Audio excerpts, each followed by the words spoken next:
welcome. This is the pre-stream bit. I'm not live yet, but I will be shortly. I'm Vince, also known as Pleasant Kenobi on the internet, and welcome to the joy of punting. Yes, this is my stream. I will make some mistakes. That bit is absolutely going to happen. But as long as you're here along the way for these happy little mistakes, that's what I like to call punts, happy little mistakes, well, it's worth it then, isn't it? Whilst you're waiting, if you would like to click down below, I can't move my head too much because of the way this image is made, but if you'd like to click the image down below, trying to point with my nose, it's not working. Down below there's some links. You can join my Patreon via this. You can go over to my YouTube channel and subscribe. If you're not subscribed to the YouTube channel, you're really missing out on where all the action and magic happens.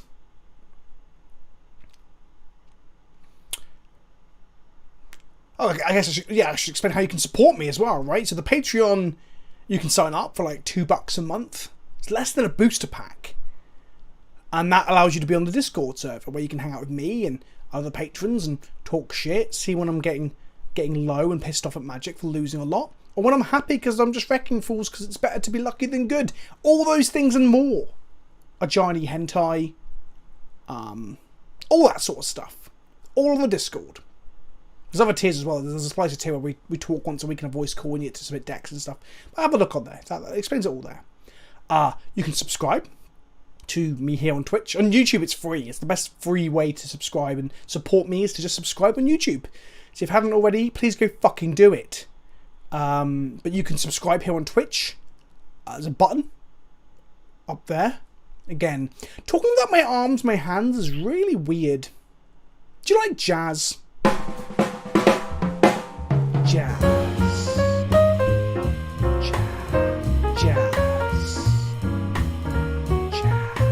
Jazz. So yeah, you can subscribe with the button above my head. I'm pointing with my hand, but you can't see it. If you're on Twitch Prime, it's free.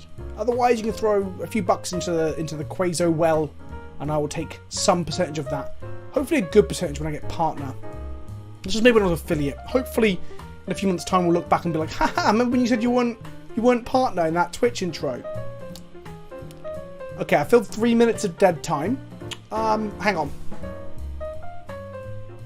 That might have been my hand. That might have been someone else's hand. I guess you'll just never know. Stop it. So yeah, I kind of like my intros to be about 10 minutes long. Because sometimes I take 10 minutes to get set up. I'll load up OBS and something will be broken. What else? I upload once a week to Channel Fireball's YouTube channel. The comment section are mean there. I have Dice to Removal, a podcast. Just Google Dice to Removal, check out the Tolarian Community College's YouTube channel, where me and the professor shoot the shit with regards to magic. Twitch? This is Twitch. Twitter. Twitter's good. I'm very active on Twitter. It's a good way to get hold of me, to ask me questions, to engage with me. Go follow me over there as well. Instagram's pretty good. I post pictures of my dog. Post pictures of me. I've realised my fans have been on this whole time. I hope that's not made a lot of noise. Bollocks. I guess I'll turn that off now. Fuck. But yeah, Instagram. Picture of my dog. Picture of me. Picture of food. Magic cards. It's pretty good. I enjoy Instagram. You get to make artsy-fartsy photos and stuff. Some of mine are artsy-fartsy. Some of them are... Actually, the majority of them are just like spare the moment thing. Yeah. Birds. Yeah, so jazz. I like jazz, right? Everyone like jazz? This one's more smooth jazz. Oh man, this is so itchy right now. Fuck. Thanks, Bob Ross. Yeah, just gonna hang out here for a little bit. Doo boop ba doo.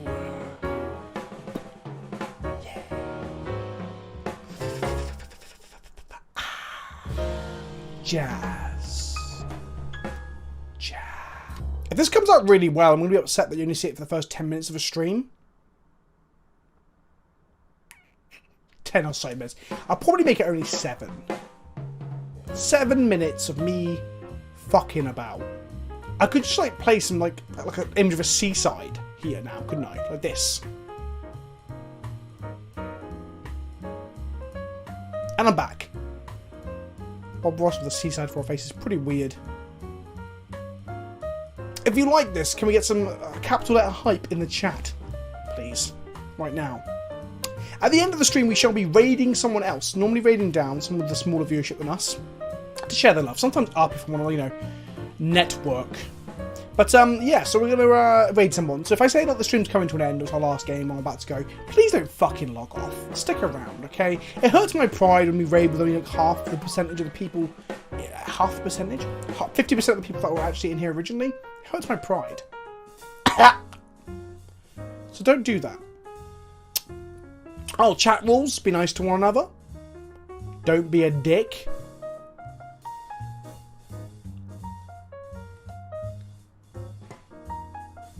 That's kind of it, really. Oh, there's a donation button down below. You can give bits as well if you want to support. Sharing my videos is a great way of supporting the channel.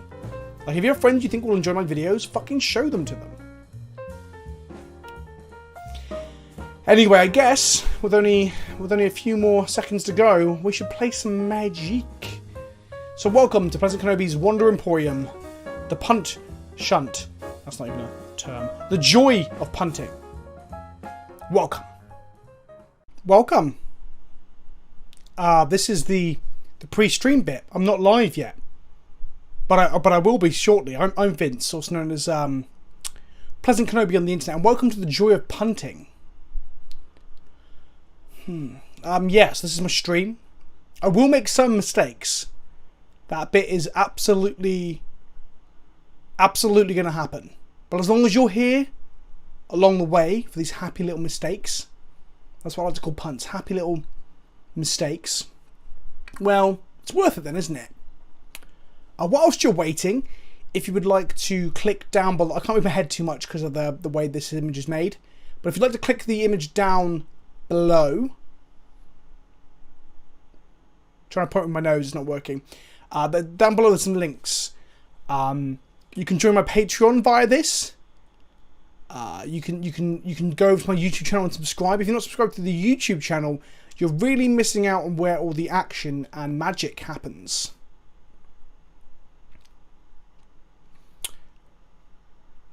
Oh, I guess I should explain how you can support me as well, right? So the Patreon, you can sign up for like $2 a month. It's less than a booster pack. And that allows you to be on the Discord server where you can hang out with me and other patrons and talk shit, see when I'm getting low and pissed off at Magic for losing a lot, or when I'm happy because I'm just wrecking fools because it's better to be lucky than good. All those things and more. A giant hentai, all that sort of stuff. All on the Discord. There's other tiers as well. There's a slicer tier where we talk once a week in a voice call and you get to submit decks and stuff. But have a look on there. That explains it all there. You can subscribe to me here on Twitch. On YouTube it's free. It's the best free way to subscribe. And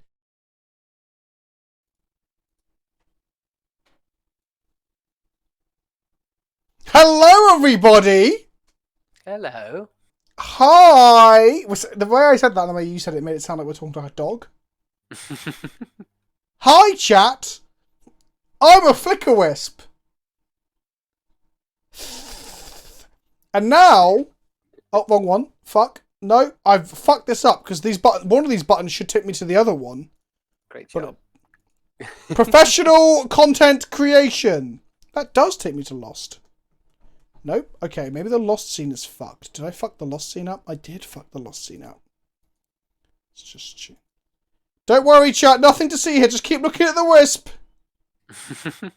There should be a wisp one and there should be that one. And now... Oh, fuck. It's changed both of them. I had to do some editing for that. Oh, no! I'm lost! Oh, no! That's it. That's... Oh, hang on. No, wait. There's more. Oh, I forgot I got this as well. Oh, no! I'm lost! Oh, no! Oh, fuck. Desata just... Oh, shit. Okay. Desate, I didn't know you had 50,000 fucking milky kisses. Rob, you're the curry and mukbang stream I was talking about. What, like 10 seconds ago? Yeah. Yeah, they've redeemed for it already. I guess Desate has been watching for like weeks and not paying them out for any like stupid fucking things. Well, for those of you who don't know, the Milky Kisses have been improved. So if you click the Milky Kiss button down below, make me do a dab. Oh, fuck, Cruel Mage! I'm like a puppet at your strings! Oh no! Fuck! Look at what you've done. Oh, I didn't know everyone had so much fucking Milky Kisses! Okay, that's 4 dabs already and we've only been fucking live for 3 minutes. Oh, fuck, not another one! I didn't know. I put these as way too cheap. No, you do it right now. What? Oh no! Kind of new drug and milk fueled hell is this? Dab. Oh, right. Okay, I think we've caught up. Do not stop, chat. Do not stop. You do. Oh! Have I drunk my coffee yet? I just drink some more coffee. You're gonna need it, mate. Okay, we're caught up. So, I've updated the Milky Kisses to have extra things, including dabbing. Oh, there we go. Thank you, Communist. Oh, fuck, and Pyro. Fuck. So, I thought everyone didn't have these banked. I thought everyone had used them. Make them... Oh, fuck. Oh, we're in emo only, chat. We're in emo only. I don't know how I... Oh, no, the window's open. Fuck. Close that window. The blind almost fell off the shelf. Oh, we're not in emo only. We're meant to be in emo only. How do I go into emo only then? Because the thing's meant to do it on its own. I have no idea. I fucked this right up. I thought everyone didn't have the points.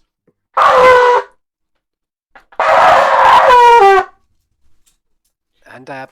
Oh, I feel like a fucking dancing puppet. I want a milk refund. We're going into emo only. Hang on, I just keep up with this shit. Sorry, Rob. Just bear with me a second.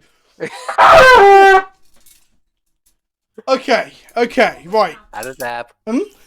And a dab. Pass him here. Bovril's gonna dab. Bovril, come here. It's dab time. Dabs with Dad. Bov, dab. Bovril, dab! He dabbed on command. Yeah, I swear to God, he was doing it the other day. Oh! Dab, little dog, dab! Ready? Ready, stab. Head down. Oh! Good boy! I won't twist you. I won't do that again. You didn't like it, did you? Hey? Right. So, emo only mode. The Milky Kisses thing is meant to put it into emo only mode anyway, but it didn't do it on its own. So now, oh, I can do it. We're emo only for 4 minutes, chat. Till 18 minutes past, because 2 people redeemed for it. So, that'll stop everyone from talking so I can actually focus on what the fuck's going on. Oh, I think can they still give you... Yes, so I've got a dab again. Oh! No! Fuck! Toot the horn. Oh, fuck. Dab. No. Oh, fuck. Oh, I've unplugged my headphones. Shit. Oh. Bob. Oh. Right. What? Oh! Pressing the heck out of me. Well, I guess I'm back again on this bullshit Plaza 2 Kawaii Kenobi. So JDB has just figured out how to get out of emote mode is to use the sub button. We're on a hype train now as well. Right now? Impressing the heck out of me. And Bushel, thank you, my friends. So thank you for the subscriptions, Bushel. JDB399. Rob, can you hear me? I think I've broken Discord by pulling my headphones out. Let's call Rob again. Oh god, this stream has not started well, has it? Rob, can you hear me? Yes, I can hear you. Yeah, pulling my headphones out disconnected you. I don't know why. Okay. So Bushel, JDB, and we had some more as well. I don't want to forget people. Stone Age Dude Man. What kind of new drug and milk fueled hell is this? Right. So to explain, I have put some Milky Kisses stuff in. You can get me the dab. You can get me the horn.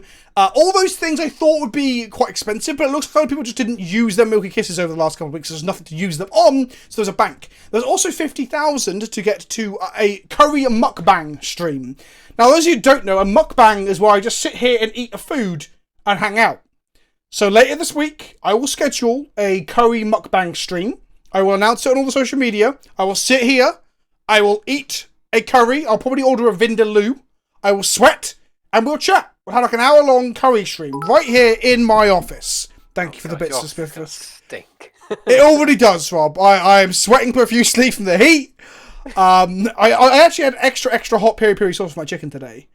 And then I had a massive poo. Not in the office. That's I frame that like I'd shit in the office. That's a different stream. But yes. Oh, God damn for Sneasel. Thank you, Sneasel.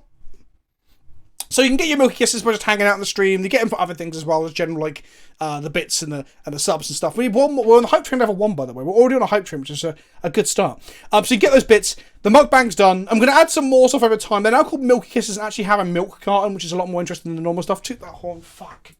Everyone's just blowing their loads. You might want to save these up for whatever gets added next week.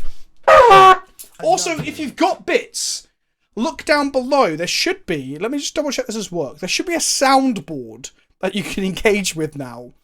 And you can play sound effects. And I can add sound effects to it. So if we have enough demand. I'm going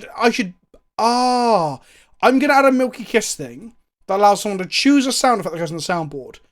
Oh, like, that's a great idea. But of course, I can veto it if it's just like hideous, right? So let me have a look. Like if it's just like racism or something ridiculous. Twitch.tv. Let's go to my homepage, my channel, and see. Let's mute Twitch first. Yeah, okay. See if the soundboard is working. I don't think you can hear the sounds when we're on this screen though, and the soundboard hasn't showed up. Okay, let's add. Oh wow, I can run ad breaks now. That's nice. I don't think I'm going to be doing that. Bear with me, chat. This is all new to me. We're coming out of sub mode now, chat. We're coming out of sub mode. We're coming up for air. Oh, we got another toot the horn from Pyro.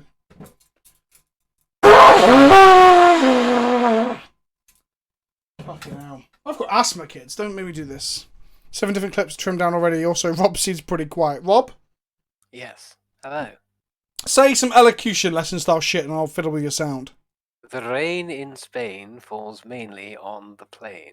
There we go. I've turned you up a bit now. There we go.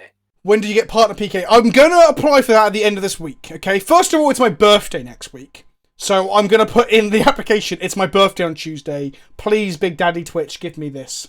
I will put that in there to some effect and put that on Twitter for everyone to see. That wasn't 40 minutes. It's not for 40 minutes. For 4 minutes. I'm 21 on Tuesday. I've just been talking to Rob. There'll probably be a stream. Me, Rob, hopefully. I might invite Chris and John on as well, just to hang out. Maybe play something not magic related. Have a few drinks and just... We can reminisce about times when we were allowed out in the world, right? God, I can't remember those times. Right. I'm going to find this fucking soundboard, because I spent time putting sounds onto it today, and it's not showing up. I've never run an ad break before. I'm not going to do that today. Oh, sound alerts. There we go. Know what you're doing right now? Impressing the heck out of me. Thank you for the sub, Skyfisher. Tier 1. Oh, another dab. Off! Where the fuck is this thing? So I've added it. Add. Okay. And then it should be on my stream. Do I have to edit panels? Is that what it is? I do have to edit panels.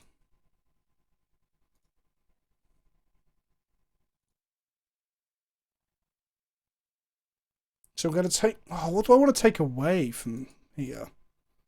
Let's take away one of the leaderboards for now. And then we're going to add... sound alerts to component 1. Can we do that? Sorry, chat. I'm just talking it through out loud. Let's try that. Set as panel 3. Okay, there we go. Did it work? I don't know. I'm going to now reload my... This is all new. I thought it did it automatically, but I think I've got too many things installed down below. Some things that we don't even use. I had a stream schedule that was wrong. And it was wrong for like 6 months, Rob. Look, I'm not saying I'm a professional. I'm just here for fucking punts and shunts and automobiles. Come on, Twitch. Load up my channel. Did that work? Did that work? Do we have a soundboard now? Oh, we have a soundboard. At the moment, we've got Oof, Greatest Song Ever, Fox Shout, and Headshot. Okay? You might need to refresh for these things. I'm gonna put, and then I'm gonna put them on the face cam as well. So we're gonna go to full screen. We're gonna go to the main game capture, which is this one. I'm gonna grab sound bits. I'm gonna Know copy what you're it. doing right now? Impressing the heck out of me. Woof. 25 months of that sweet, sweet beard milk. Can I get a Ric Flair woo?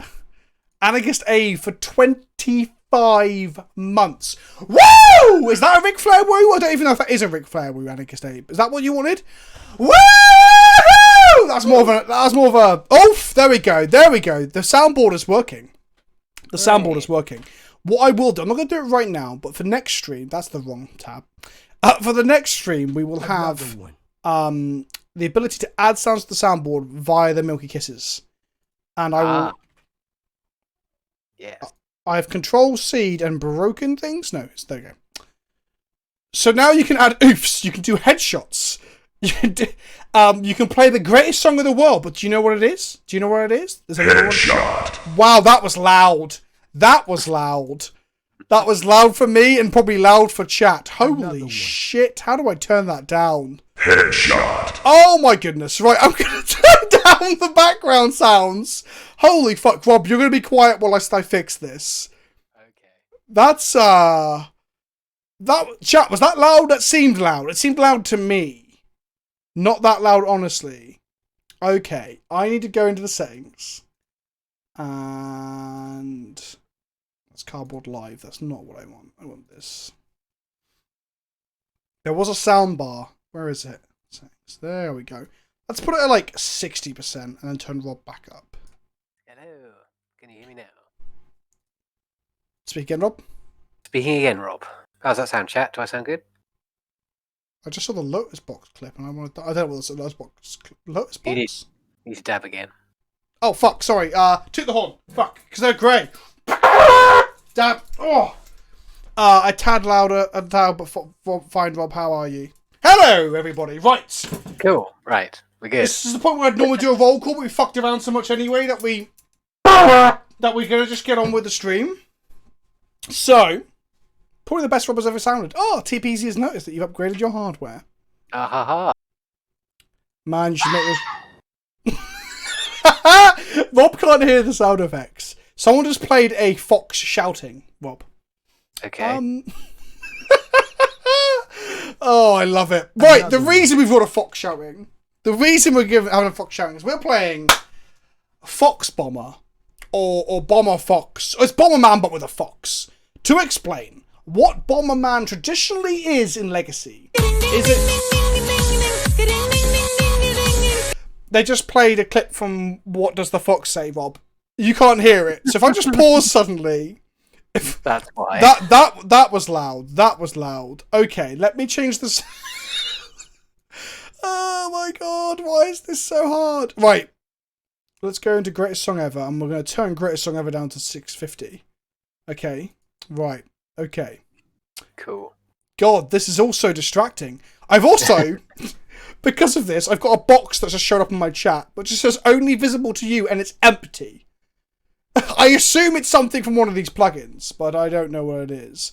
We also got the Hype Train. I've just been delivered loads of cool emotes. Hype Cherry? That didn't work. Right! I'm very distracted from all these new bits and bobs I'm adding in. I'm going to revamp the intro screen soon too, and get those headshot screens like this one to work better. Hang on, we're just going to show everyone who's just arrived. We now have this. This is when I'm lost. I'm like, oh no, I don't know what to do! I don't know what to do!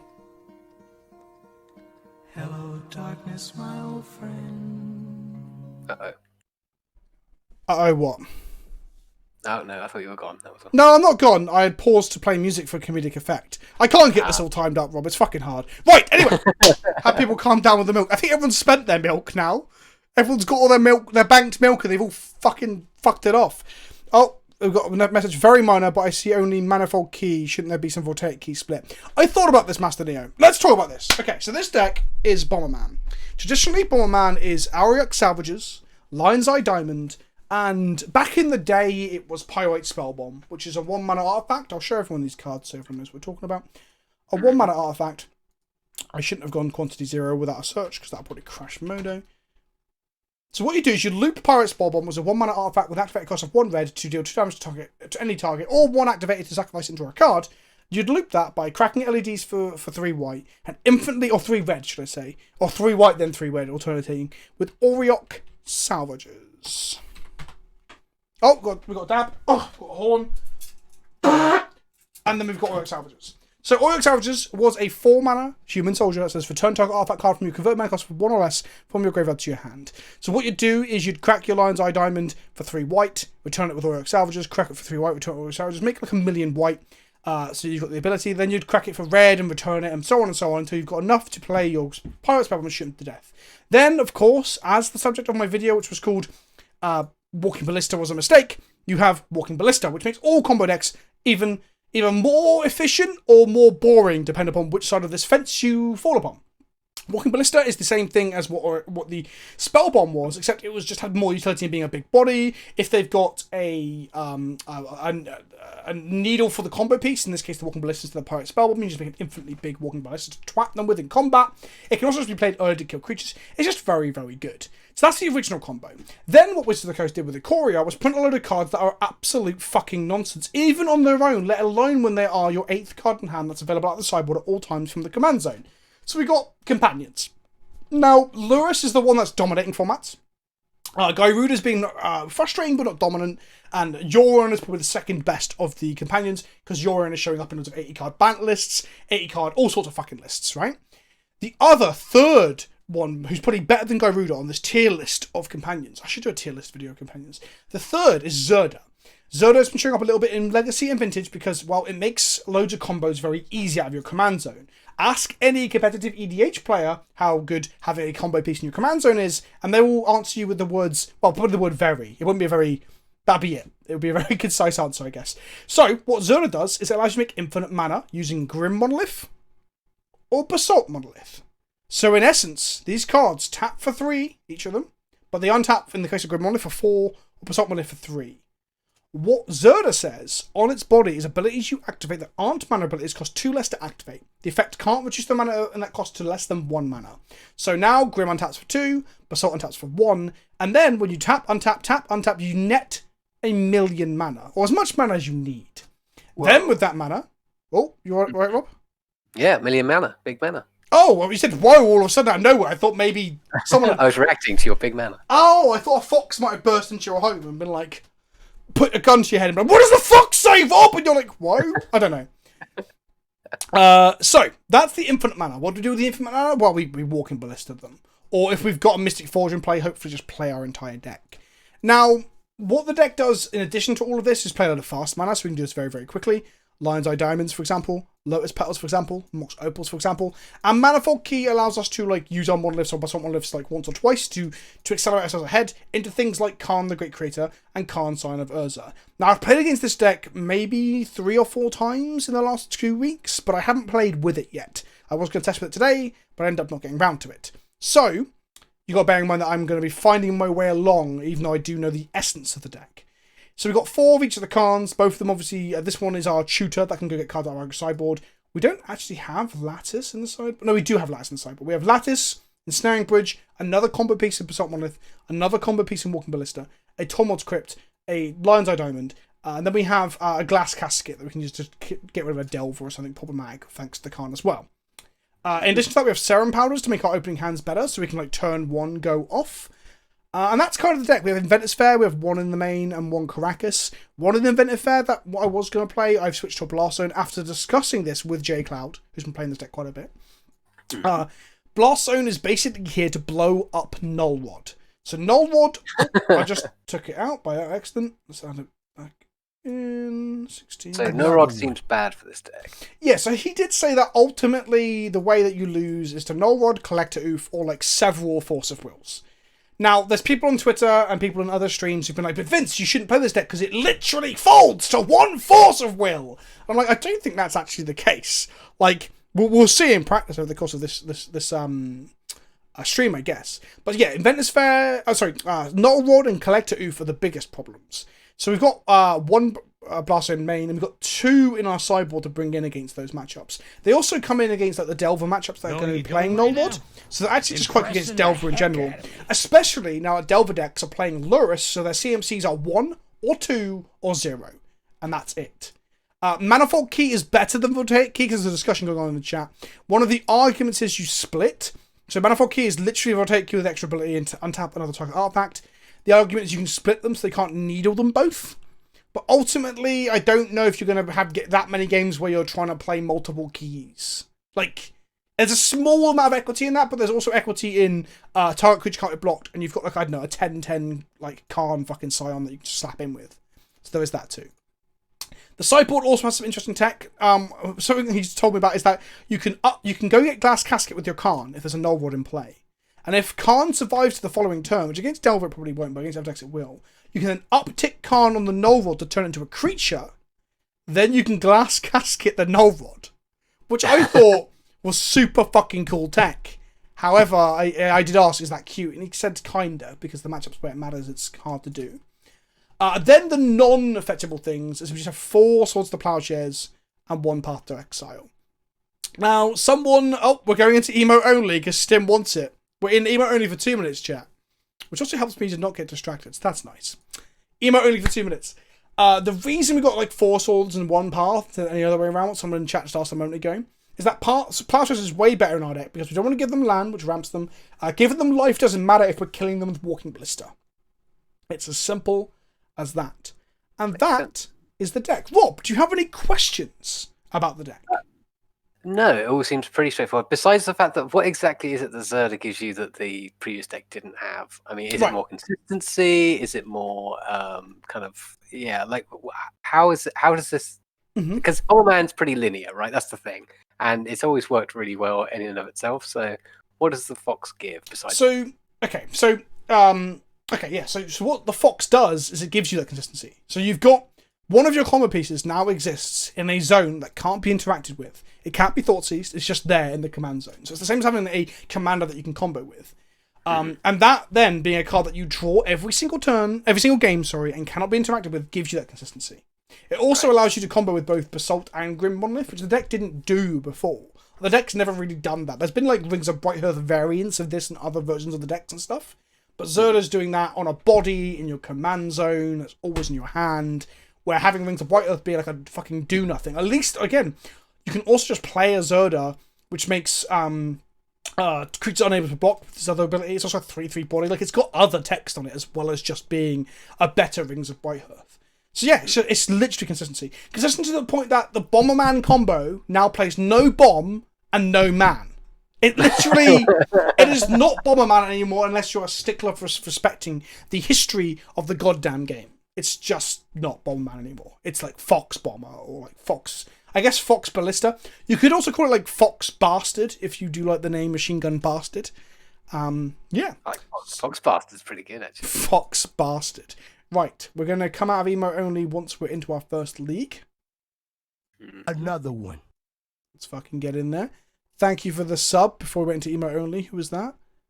Irma Gurdon. I would have said it earlier, but I was throbbing. I was in the middle of it. Impressing the heck out of me. Stone Age Dude Man has just gifted a tier 1 sub to Zomg What the Fuck Barbecue.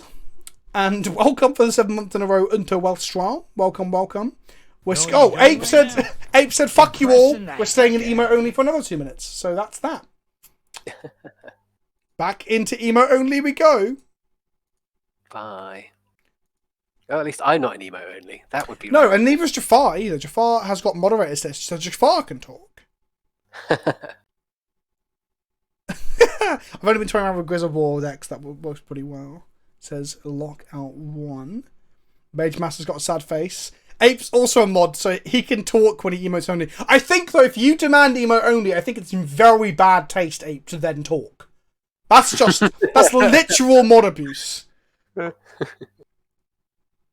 Oh, you had no idea what that was. Well, you forced everyone barring yourself and Jafar and any other mods in the chat to be able to fucking talk until 36 minutes past has passed. If you're enjoying the stream, don't forget to follow. I stream regularly, for the most part. I stream every single Monday at 7 p.m. joined by Rob. We are And I stream here every Monday. every Monday for Legacy, Modern, and all sorts of stuff. We should do a Commander stream at some point. Invite some patrons on to play with us as well. I think that'll be good. And users as well. I think that'll be fun. I also stream just like irregularly during the week as well. So keep an eye on my Twitter, my Instagram, my YouTube, and my Facebook, all at Pleasant Kenobi, because I promptly impromptu stream sometimes when I got a bit of spare time. I did that yesterday on Sunday. Instead of just playing Magic or playing League without streaming, I decided to stream it all. So that was fun. And I streamed like 3 times last week. Know what you're doing right now? Impressing the heck out of Sip some water, choose Plaza a 2 Pokemon. Kawaii Kenobi. Plaza Could you 2 share Kawaii screen? Kenobi. Oh, of course I can, my friend. I just realised using that whole deck. Oh, that's camera, Rob. Well, I saw the deck earlier, but yeah, when we disconnected earlier. Ah, my bad. Toot that horn. Okay. No worries. The toots get progressively less energized. Okay. We're picking up Pokemon. Like, sound more and more wet farts every time. It's not Bomberman, it's Carnforge. Fuck this emo only shit, lol. I've been waiting minutes to say this. Anarchy Day, blame Ape. It's all Ape's fault. Oh, Stim has redeemed some more. We're going back into emo only. I might have to turn it off Hi, a minute. guys. Back dabbing for kegs. Woo! Right. Our hand can play a Forge, it can play an Opal. This. Hey, hang on. Do we just go fucking wild on our first Another turn? one. We I go. mean, it looks pretty good because we'll go artifacts, land, artifacts, tap 2, Grim Monolith, got Tap Oxmo 2. Opal to activate Grim Monolith. Oh, are we just gonna get killed by the? Oh, it's the mirror. I didn't even realize it was the mirror. Oh Jolly. fuck!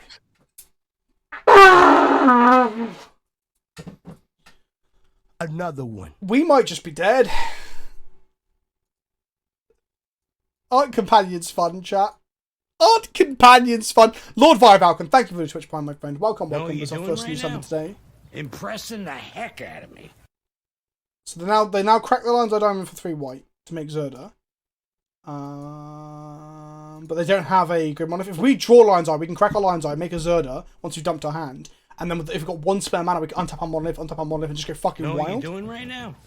Impressing the heck Oh, out. Tab is back. Hello, Tab. Current on a 1-month streak. There's also, by the way, if you're randomly in here and you're like a tier 3 sub, which is an expensive one considering it's just for Twitch, I've added a new emote for that. It's me with Yu-Gi-Oh hair. Everyone will get access to that when I'm Another fucking one. partner. Okay? Are we still in emote only mode? I'm going to turn emote only mode off again now. There we go. Ape's got 31,000 points. That's not as many as Desater, who actually did the... Oh, Stim's put us back into... Stim is trolling. Look at Stim. What Oh, is this my goodness. life? Right.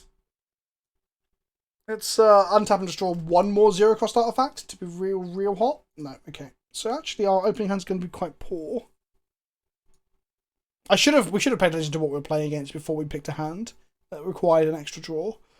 Look at the emotes. People are like... I can see the frustration in the emotes, which is pretty good. I like that. Let's go Ancient Tomb, Mox Opal. We needed a Lion's Eye Opal or Petal to really get there. Need a really fast start. Well, no, as in like to make that hand do anything. Like we kept a hand that was reliant upon drawing another 0-cost artifact. Now our opponent's got Mystic Forge in play, so they're probably pretty set. Admiral Blaster is cracking out the pleasant cats. Right, out of emote mode we come. We're back out of emote mode now. Oh, they now have infinite mana. We're not going back into emote mode for a while, just to let everyone know. Let's have a little breather from it. Yeah. But Ratchet Bomber's bad. Sorry, Elmaro, we're not going back into it for a little while. I'm sorry, my friend. If Ratchet Bomber's bad against Nullrod.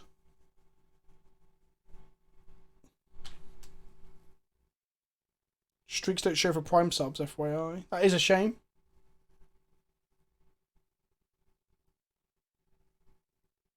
How am I finding the new set? Frustrating. Oh, they have a Karma Grip. They now go such a walking burst and we concede. Yeah, turn 1 Karn and the mirror seems good. Like, we are fucked at this point, because this literally... Yeah, okay, cool. Right, okay, I didn't know it was the mirror. I did miscount the hand. I thought we had, like, these on turn 1, but we didn't, because the Opal wasn't online, because we didn't have another 0 artifact. So that was bad. We get the bad hand. There's a lot of confusion going on. No rod that you can Karn for. Maybe we're missing the real problem. Wait, but Karn is a no rod though.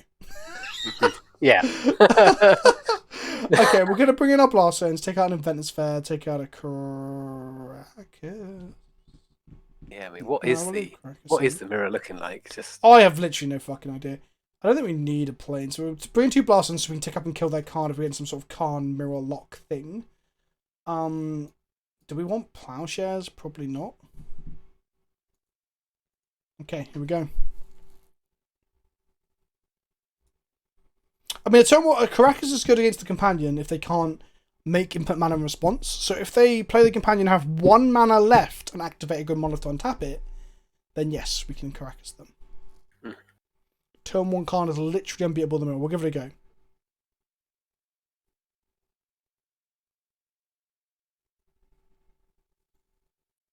How do we get infinite mana besides the Companion? We don't. You just play if your companion gets killed, which is probably quite unlikely, honestly, because you don't have to play it until you know you're good, but you just play like a longer game. Alright, choose Zerda. We're gonna mulligan to Karn plus mana. That's the wrong Karn.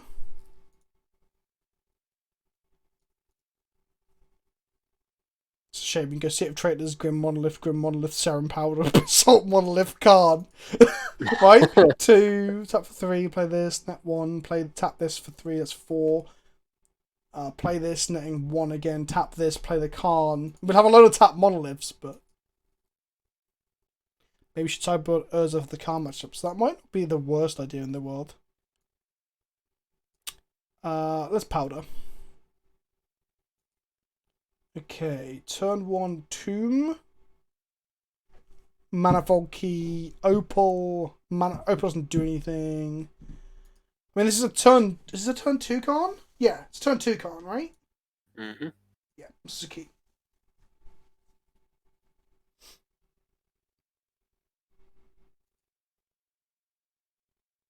And we go Buried Ruin, Manifold Key, Mox Opal.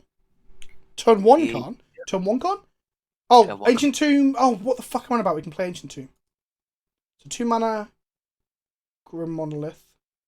Yep. Play a key and tap the monolith.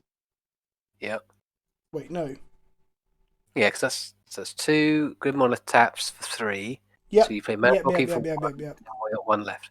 3 Opal Key. Untap the monolith. Yep. Tap the monolith. And that. Another one. Oh, we don't need to tap that. Oh, 1 extra. Keeping that path up. Karn, and then take down for... I'm not sure. Let's have a look. Lion's Eye Diamond, I guess.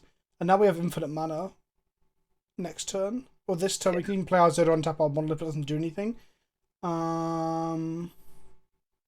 We can also just lattice lock them next turn. Yeah. Yeah, okay. You gonna play that? Okay, that was good. You gonna play And that? by good, I mean degenerate. I guess. Okay, cool. Nah. Unless they feel like chalices in their side. But if they play Chalice on 0 now, I'll look like a white tit.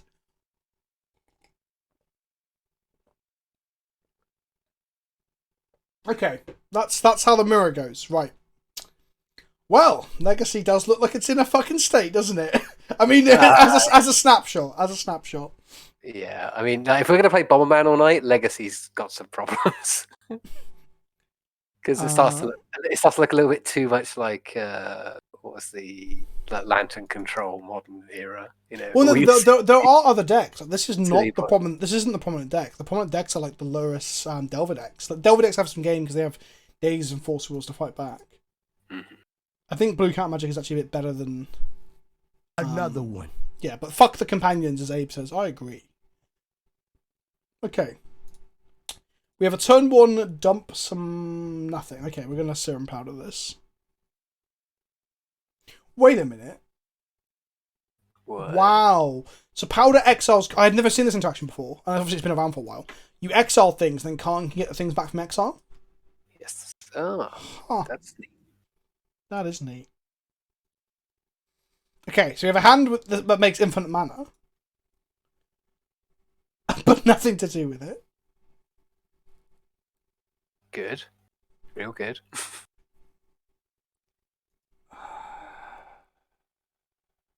Where are they at?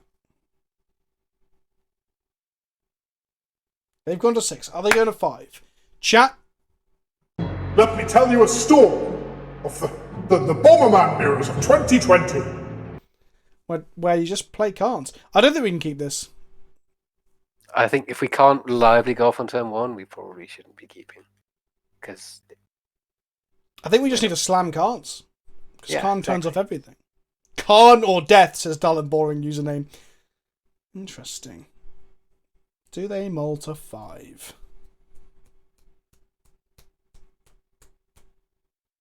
Do they mull to 5? No, they've kept 6. So we can powder this. We powder this, right? yeah. Wait, I still don't you understand right powder now. plus London Mulligan. Impressing the heck out of So, me. if we powder now, we get another 6 after this, right? Yes. Thank you for the sub, Lord Wafflefulf. I fucked your name right. Lord Awful. His name's Lord Awful, Rob. I'm so bad. you No, doing it's right Lord now? Forful. Impressing the heck 13. out of me. And Platinum Drake 05. Thank you. So we get another 7, but then we get a 6 after that, right? That's how this works. That's what I meant, sorry. We get another 7, but we still get to go to... Oh, no. We're on 6. So we get another 7 that is actually a 6. And then we can go down to 5. So, yeah, we definitely do. So it's powder. Wait. What? Cancel. This is the bit I get... This is the bit I'm confused by. What are you saying, Rob? Because you're choosing to mulligan, so you need to pick a card from that, and then the others get So and then the others get exiled. I guess we put the city trade. Save the LED. They save the LED because we've got to get that back in. Yeah, but we also want 2 mana of mana rocks, right? Also, we've got LEDs on our sideboard. Okay, so we do that, and then we get to powder. Cool. Yeah. That's the wrong card, chat. We keep going then. Like, we can go City of Traders, Basalt Monolith, and then nothing. So we keep going. Yeah. It's turn 1 Forge, sure, but like, that's not good enough, Abe, is it? Not in the mirror, I don't think.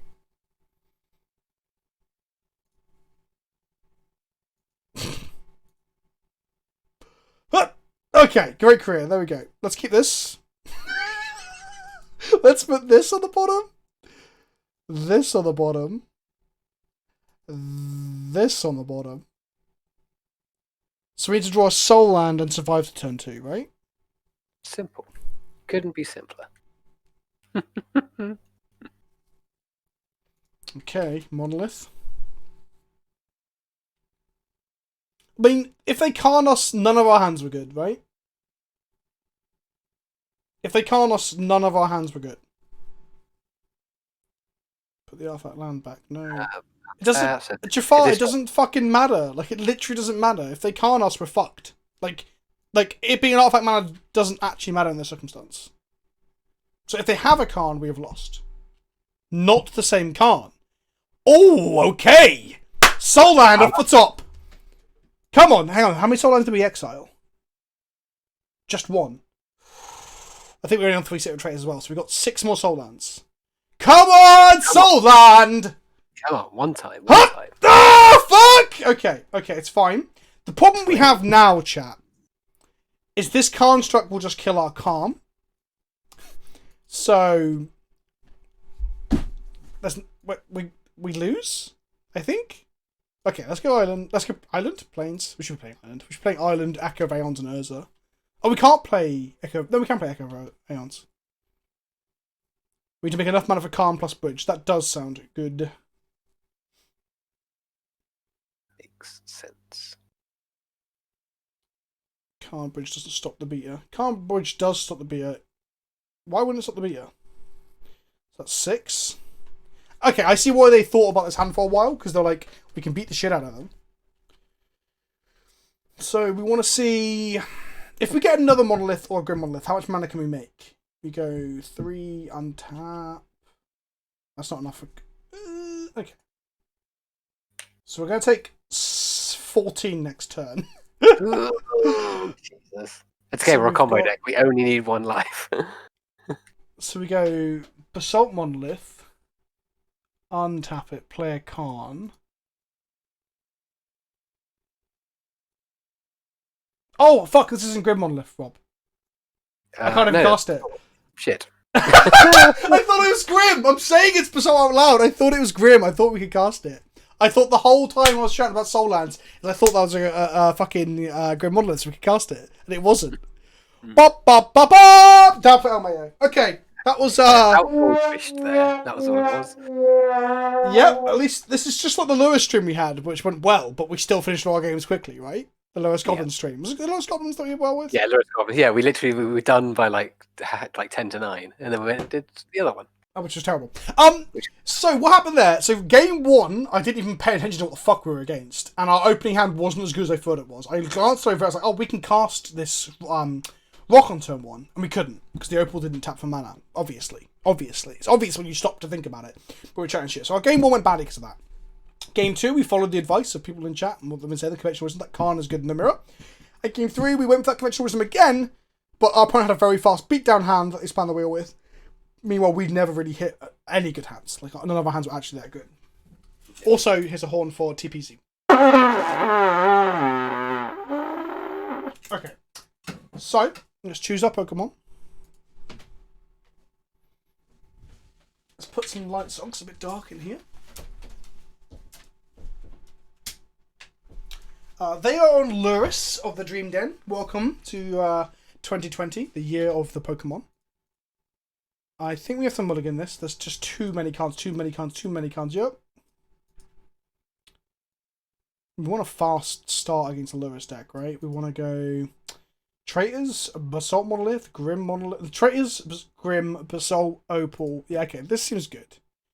Do we bottom the Ruin or do we bottom the Walking Ballista? We got the combo almost, haven't we? So we bottom the Ruin. Yeah.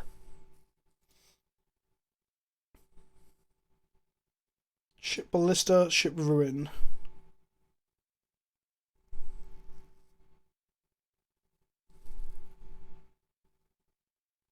JDB399, I think this might be the first time in history that Wizards of the Coast can't, like, go, oh, we're just going to ban Bauble, because it's too obvious. That's wrong.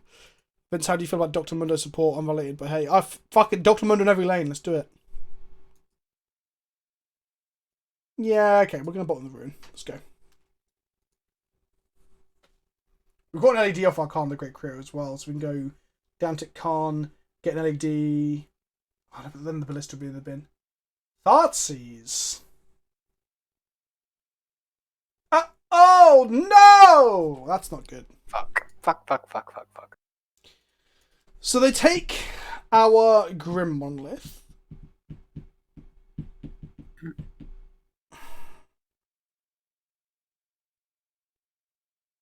That's Strap and Chat.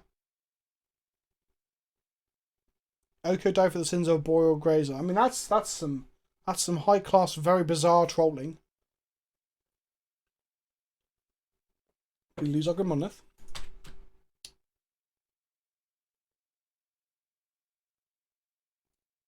Okay.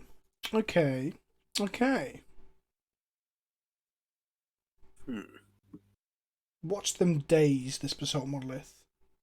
Oh, fuck! It's Basalt Monolith. You can't cast it. Fuck me.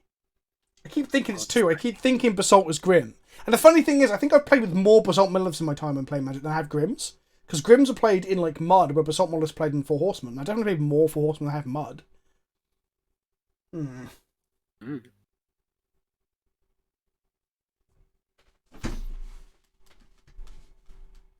My deck is wrong on Carbon Life. Is it lacking the Blast Zones? Because if that's the case, yeah, they were a late edition. I need to change that.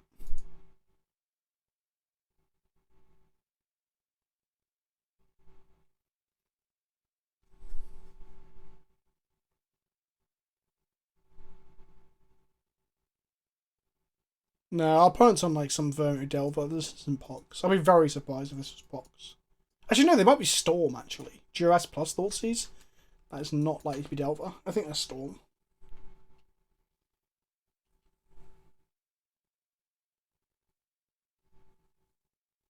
Serum. Powder. Played more for Horseman than Mud. It's true, I have. I've made like 2 or 3 videos on For Horseman. I streamed it once, played it in a video. I played lots of Prison, but hardly any Mud. Oh, it's Cardboard Live set to elves. Ah. Well, I'll sort that out in a bit. Okay.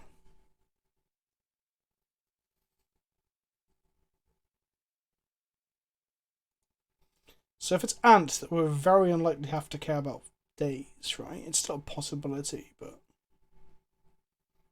unlikely. Yeah, unlikely. I thought I had a card in my hand still because I've been reading chat so much. We don't have a card, do we? Interesting.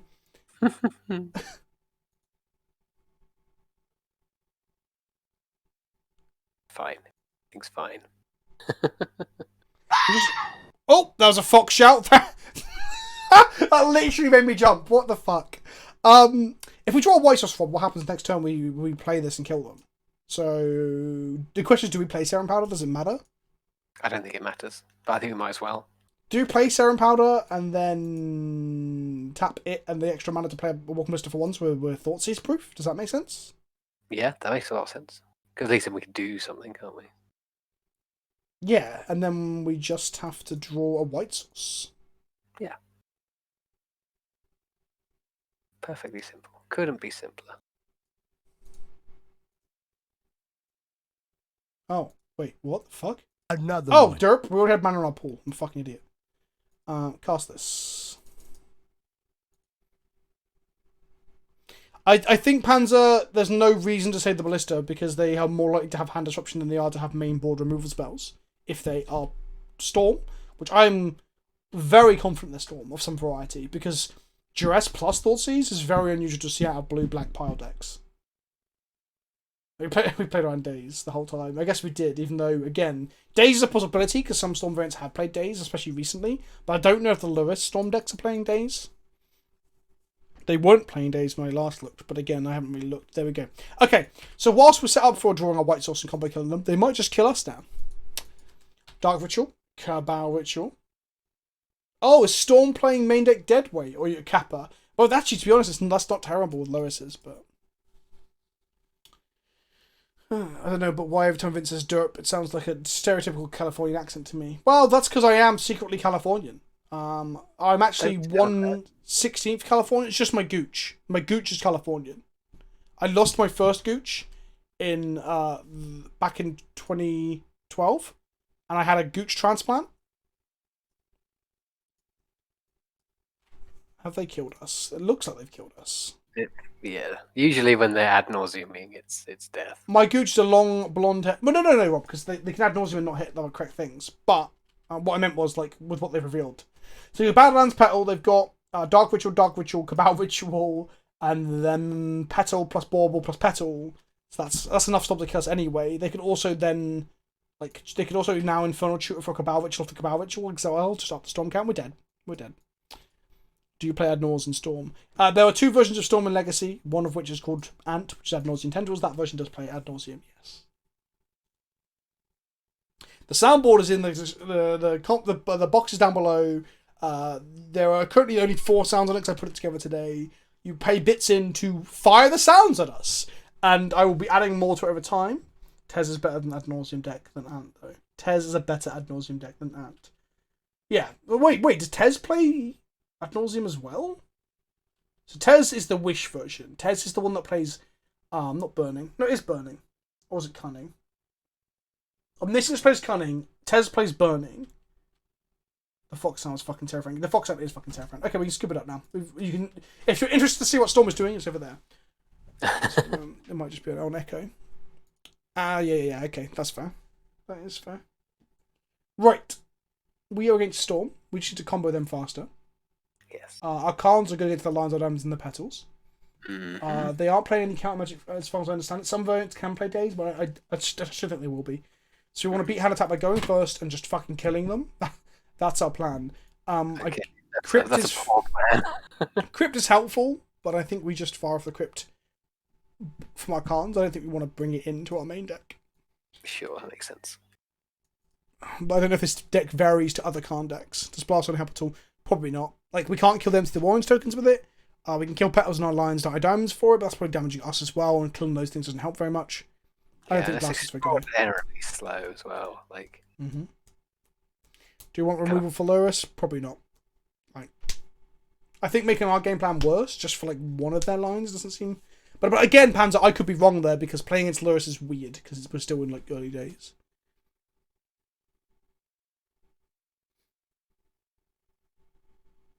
We are playing Bomberman local chat. This is Bomberman now. This is what Bomberman looks like. There is no other Bomberman deck. This is Bomberman. Oh, Julian! Hello, Julian and co. Welcome. This is me. This is my normal voice. I actually use a voice changes to make myself sound more masculine because I'm so fearful of what I sound like. But this is me. I'm Vince, also known as Pleasant Kirby on the internet. You might recognise me from the LPL, which I did with Julian over the last couple of years. We're playing some Legacy today. We're playing Fox Bomber. Would you like to play first? I would like to play first. We're trying to kill what we think to be Ant here, which we just died to on turn 4 or 3 with our Fox Bomber deck. We're also one round down where we died to the mirror. So I had no idea what the fuck I was doing. Right, here we go. New game. Just popped it in. Press the reset button. Here we go. Do this. Okay. This is not good. No, I think we have to. I think we have to Serum Powder here. We lose 2 of our Lion's Eye Diamonds, but whatever. Turn 2 Khan. Sure. God, if they thought he's my Khan, I'm gonna feel real fucking shit.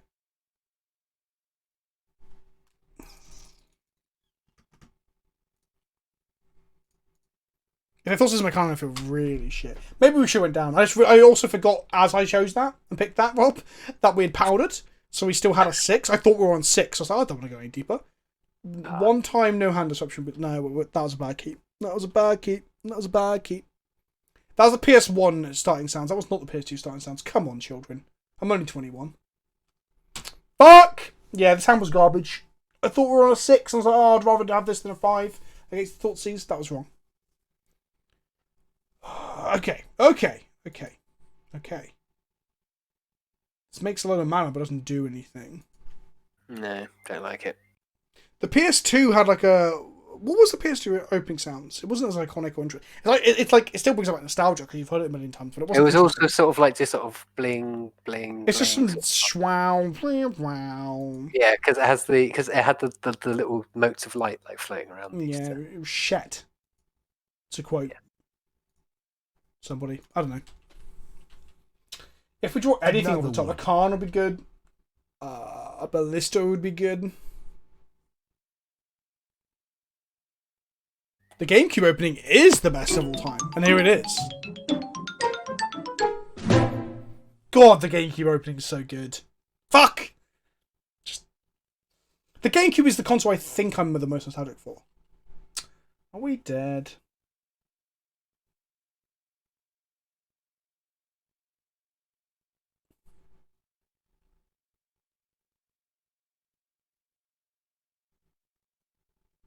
Yeah, Rami, because we can suck on latest there. Oh, hello for the fuck shout. Fuck me. Fuck me. I love the SNES, don't get me wrong. I love the Mega Drive era too. I love N64 and PS1. And I think it's just the GameCube was the era where I was super getting into it. Like, I was a fucking nerd back then. Like, super fucking... I was on forums and I was reading magazines. I knew what was coming out and when. And yeah. That's why I'm so nostalgic for it. I recently bought the Sega Mega Drive collection again. Like, you know, they did one every generation. The one for the current gen on the Xbox 360. Oh, Xbox One, sorry. Been playing some Columns, Rob. Which is a game that... You're aware of Columns, I assume? Yes. Yeah. It reminds me of my parents and a certain time in my life. It was good. How were you on forums in 2001? You were 2. Exactly, Paz. I was a young starter. The ripe old age of 2. Goblin Crater Maker. Wait, they're not going to kill us? They're just going to shoot with that and then they can lure us that back next turn and shoot something else and we just feel fucking awful about this? Okay. Yes. Sure. Right, what can we do next turn? Guess player can't go grab a Grim. Forge isn't terrible. They're empty-handed, so they've got to go like land into Loris into Golden Crate Maker. They're really scared. They're really scared that we're going to combo off. Mm-hmm.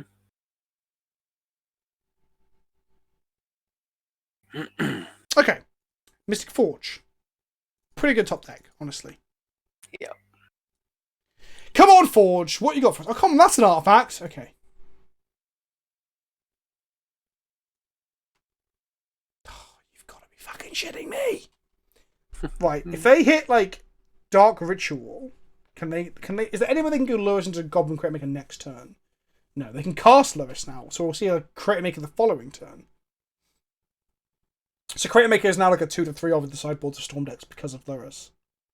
Ah. Okay, there's Lewis. Next turn they can play Lion's Eye Diamond and make 3 red, and then play like a fucking Goblin Crate Maker and shoot us as well as like, use the mana for other things and all sorts of jazz. Okay, untap and draw. An Ancient Tomb. No! Ooh, hello there. So now we win. We win. Yeah, we win. We go, like, our life shot doesn't matter anymore. So we go Ancient Tomb, play this. Wait, no, undo. Oh, I played the wrong land. I was like, we play that. Our life total doesn't matter, but our white sources do. Okay, doesn't matter. We got this still. We're gonna find a petal on top of our library. I'm so bad at this game. Okay.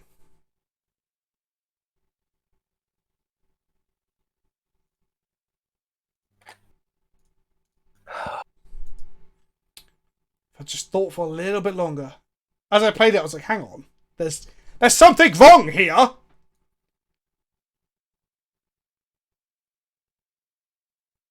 Basalt Monolith. We can crack fair for a white source. Yeah, but then how the fuck do we get a...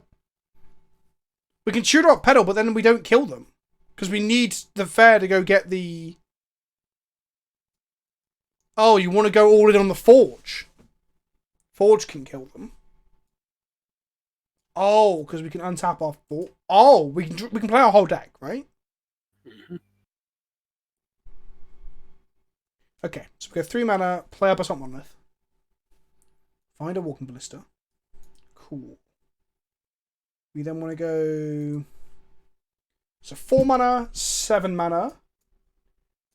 Crack this for 4, leaving 3 in our pool. Go get a Petal. Crack Petal, 1 mana, leaving 2 in our pool. Play a Zerda. Yeah, okay, this is good. I should probably keep going to figure out if I know what I'm doing, but sometimes you got to feel your way, right? Yep, let's do it. Let's go Pedal. I'm going to go Pedal. I'm going to go White. White. Zerda.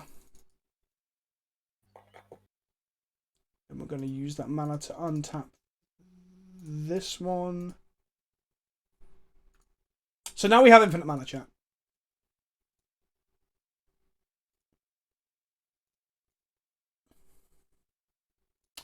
What's the shortcuts for doing this, chat? I need to learn them.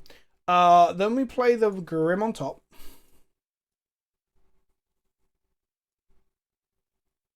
Then we tap this for some mana. We tap this for some mana. We untap this for some mana. We play this. And there we go. We've got infinite damage. We've got a Walking Ballista on top. Cool. We got there, chat. I'm gonna play some victory. Where's my victory music? We bombed them with a ballista. Yeah, there we go.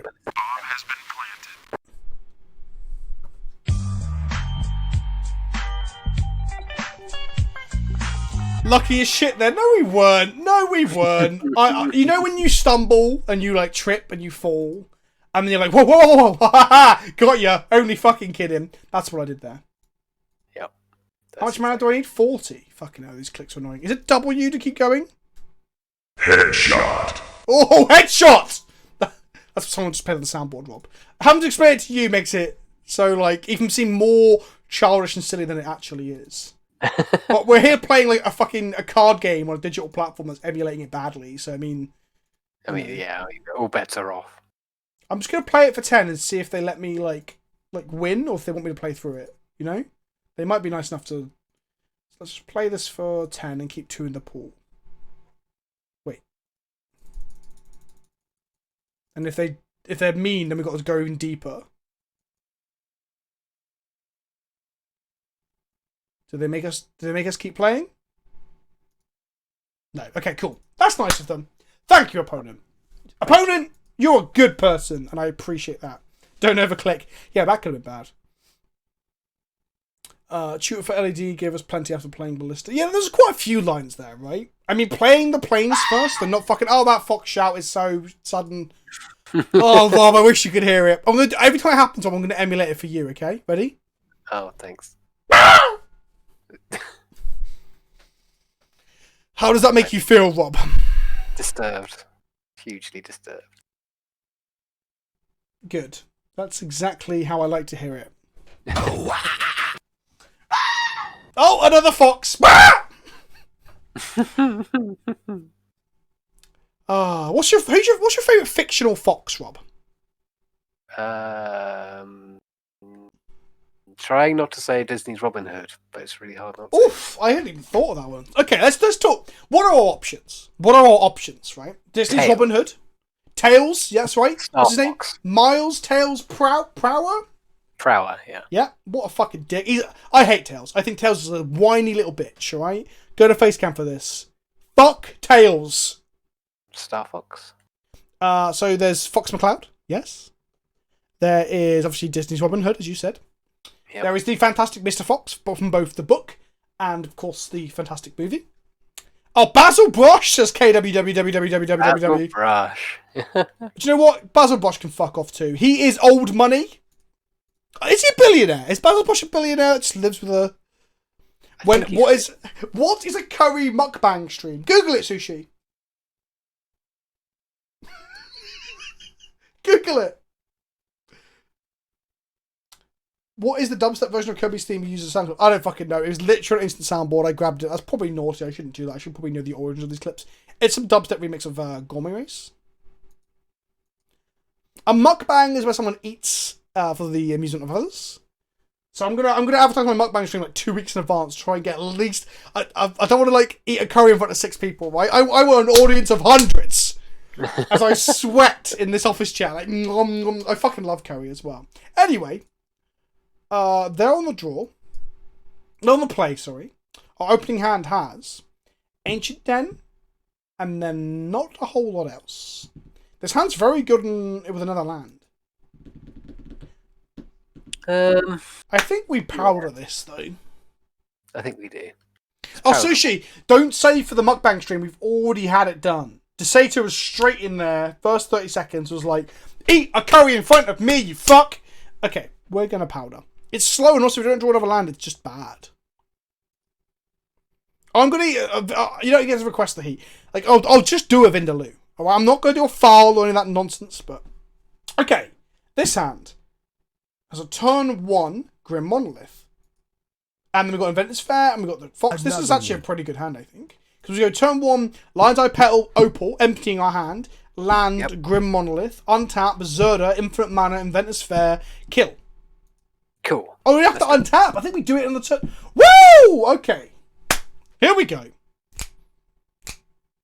Oh, actually, no. If we crack our Lion's Eye Diamond, will we have enough artifacts to crack our Inventor's Fair? Oh, yeah, because we can crack our Inventor's Fair, get a Mystic Forge, and go hog fucking wild. Like a pig in shit. They have not played a Black Sauce. I will match any Fox shout a bit like Gift Aid. Bushel is on Fox Aid. Should make it from scratch. I do like making code from scratch, but it's not as good as when you like a traditional. Not traditional. Inverted commas, traditional British Indian takeaway. This is a turn 1 kill. I believe it is a turn 1 kill. I agree with you, Anarchist Abe. They ain't gonna have shit. Let's just go for it. Right, untap. If I draw a good extra card here, like a Khan, for example, or a Walking Ballista, there we go. It's kind of frustrating, right? Hear me out. Because I want to draw those cards in other games. Oh, so you've lost a bit of Karn Yeah, equity. I feel like I've just lost some luck. Cast this. Right.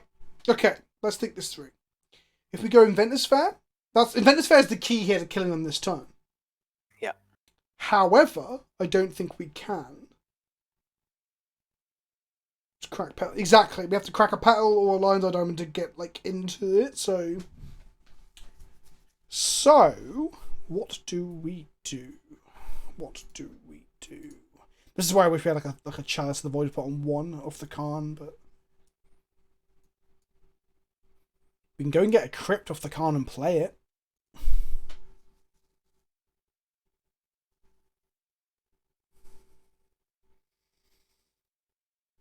So if we go Inventor's Fair, Petal Opal to play Grim Monolith, crack the Lion's Eye Diamond, play the Zerda. Yep. Then we can tap Monolith, make infinite mana for the Zerda.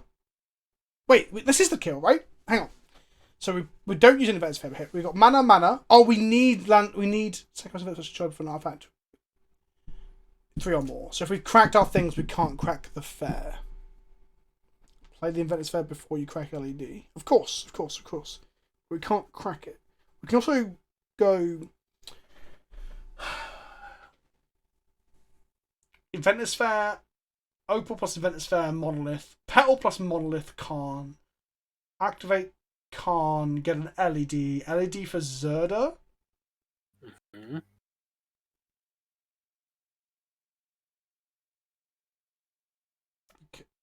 How? Look at the. You know, if you see the chat, Alex Labour is like, we can crack it, and Rami's like, how can we crack it? And Alex like, oh fuck, we can't. So we're gonna play our Inventor's Fair.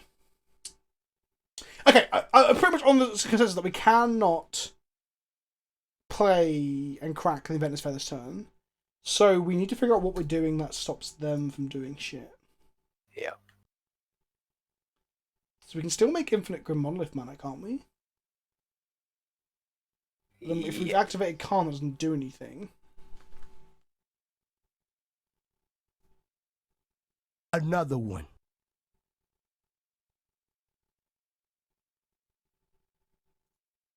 So we're going to Inventor's Fair, Petal, Opal, Grim. Yep.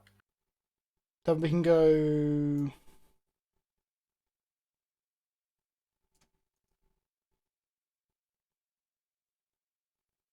We need to untap lands, honestly. It is Karn Crypt. I think it is Karn Crypt. I agree.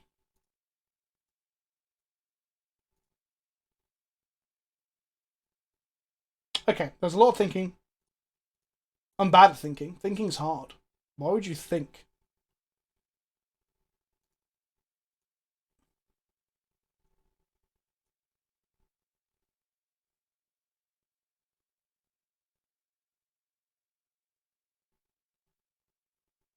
Oh fuck, we can get cards over here as well.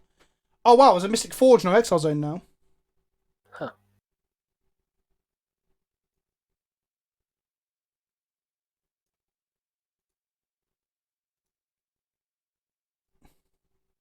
Yeah, no, we play chat. We get Crypt right. We get Crypt right here, so we avoid dying next turn, like randomly, right? We have a win. We have to make sure, even if there's a small chance, that they don't go like Dark Ritual, Cabal Ritual, Parting Flame, just go fucking mad. We want to have some way to stop that, and then we can untap and fuck them up. Yeah. We don't need to fuck them up any further that turn because we can't. We can't. Rami's got it. We have the win on board, exactly. We need to not lose, untap, and kill them dead. Now, we're also Thoughtseize proof at this point. What would be scary is if they go like Dark Ritual, not scary, but they go Dark Ritual into like a Creator Maker and then blow something up, and that would probably be the Monolith. But again, that doesn't hurt us too bad because we've got another land in hand. We can down tick kind of the Basalt out of our Exile Zone. So even like ritualing into a Creator Maker wouldn't be that good. What we don't want to see is from hand play resources like Petal, Dark Ritual, and let's make a lot of empty tokens or some shit. However, even with empty tokens, we still don't die, so we get to untap and kill them. If they somehow storm to 10 from hand and go off with like an ad nauseum line into tendrils, then we're fucked. Yeah. The scariest card for us right now is Force, which they shouldn't have. I agree. Remember, the other card, I guess, is Daze, but I think we have enough mana to play around Daze. Oh, they can't Petal Wheel of Khan. Woo! That's a good point. I hadn't thought of that. Yeah, boy! We got him. We got him. Chat, ladies and gentlemen. Ladies and gentlemen. What does the fox say? What does he say? He says the bomb has been planted. Right. Oh, hang on. Before we... I'm going to grab some water, Rob. Before we do a little AMA, Rob, and then, like... Sure. Oh, I got a toot horn. Sorry, but Admiral Blastoise has spoken.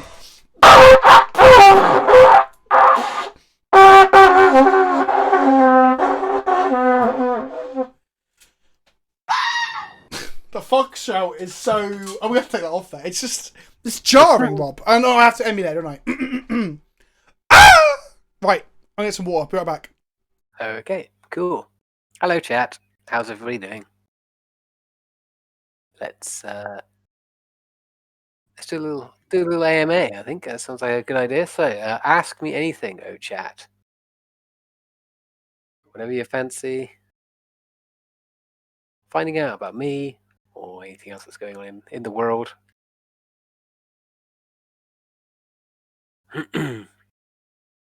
Rob, I started playing Vayne. Are you proud that I am no longer a Kaiser One Trick? Yes, I'm very proud. Well done, Sushi. What's your favorite video game? That's a really hard question. I don't know. I like lots of video games. That's really got me stumped. I haven't actually given that any thought. Do you? Oh wow, so many questions. Favorite deli sandwich? Don't go to a deli. Don't know. What was the last time you drank water? About 2 seconds ago. Salt or pepper? Pepper. How do you use the soundboard? I don't know. Any cards you'd recommend in Gigantha Steel? I have no idea. Do you prefer to win or style on your opponent? Win. Hey Rob, how come they don't think it will be like it even though it do? I don't know. Do you play an instrument, Rob? I used to. Music is basically like my biggest failing, so I don't anymore. Orange, pulp or no pulp? Pulp. How is Rob? Rob is good. Hey Rob, how fucked up do you think the US is? Yeah, you brought it on yourself, so you're just as you are. That's just how you are. What's your favorite YouTube video? Whichever the last one Vince uploaded was, you should check it out. It's very good. Best British TV show? Antiques Roadshow. Favorite vowel? Y. Pancakes or waffles? Pancakes. Companion band when? Never. No delays, burn hell, heretic. I want to learn something with all my new free time. Any recommendations? Learn a foreign language. You'd be amazed at how useful it is. What do you think about milk? It's fine if you don't like it. We won't help it. I like milk. Well, milk is good. Milk is good for you. Correct answer. Yes. Are you real or just a voice in my head? At the moment, I'm just a voice in your head. It's up to you to decide whether or not I'm real. How does it feel to be better than Vince? Oh, I don't think I am better than Vince. So, I think Vince and I are equals. Whoa, Hi, Rob. whoa, Rob! Don't get ideas above your station, buddy. Who are you? I'm Rob. I hang out here and ride Vince's coattails. Toadtails? That sounds like a Tails Miles. What the fuck his name is? Sounds like one of his things. Miles per hour. To glory. So yeah. Yeah, that's who I am. Hey Rob, what's your favorite discard spell? Misery Charm. Oh fuck! I could have. Oh, hang on. Isn't funeral? Wait, is Misery Charm even discard? Yeah, it's an instant speed discard spell, as well as destroy target cleric and no, not Misery Charm. No, Ebony Funeral Charm, isn't it? Funeral Charm. Thank you, Funeral Charm. Oh no, Misery Charm does destroy target cleric. Return target cleric from the graveyard to your hand. Target player loses to life. Fucking hell, that is a U card I've ever heard of. I was thinking Funeral Charm. That was my favorite discard spell. So what you're saying, Rob, is that you need a Funeral Charm, Misery Charm combo. That's what you're looking for in life. Yes, exactly. Have you ever had an Alabama Slammer? That sounds like a sex thing. It does. So I don't know. I may have done. Somebody may not have told me. Can you imagine if one of the new cards in the Commander set was a 6-mode mono black Cleric's Matter card? That'd be so fucking bad. I need to turn the contrast up on my camera. Our opponent is on Lewis. What a fucking surprise. Who's keeping the companion count today? Is it Onset Nonsense or someone else? Toot the horn, okay. Configure video. Taste of Kakura says play Clerics in EDH. Rob has. Has there been a video where you played it though, Rob? Because you've played it on the channel at some point, I'm sure. Yeah, I played it with One Tick. I played it, loads of times. Yes, you're looking for it. Go back and look at our old One Tick videos. I'm sure. I'm pretty sure I played it in One Tick, and I'm pretty sure I did play in one of our earlier EDH and shows. I've got a really good deck for our next EDH and show. It's very cool. Sweet. We need to do that paper one. I need to figure that out. Okay, do we keep this? No, it's not fast enough. So it's... What is it? So it's turn 2 Khan. It's turn 2 Mystic Forge. Or turn 2 Mystic Forge.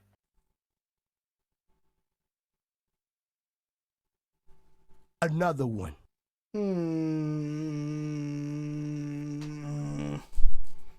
It seems perfectly reasonable, but yeah, it's weird how perfectly reasonable might actually be too slow. Okay, let's mulligan for something faster. Let's powder that. Let's put the tomb back in our library.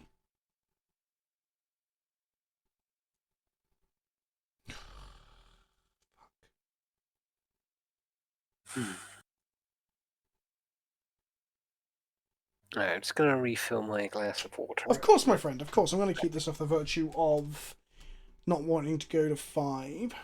Yeah, I mean, that makes sense. I mean, it's not the fastest hand in the world, but I think we'll be alright. Well, it needs to be fast.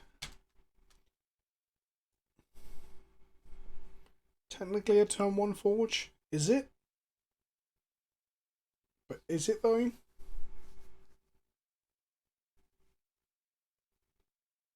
Yeah, there's Legacy reanimated like Stompy decks with the Gyruda and shit now. There's all sorts of stuff going on. Technically a turn 1. So we go what? Lion's Eye, Buried Ruin, Sack Buried Ruin, Lion's Eye. I don't understand. Chat's saying this is a turn 1 forge, but I don't see it. What is it, chat? What is it, chat? Is there a boy trapped down the well?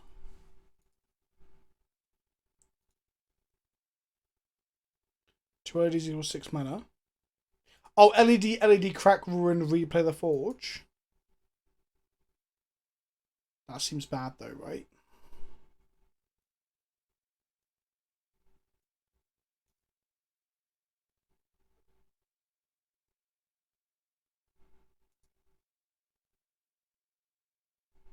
It's not technically possible, Rami.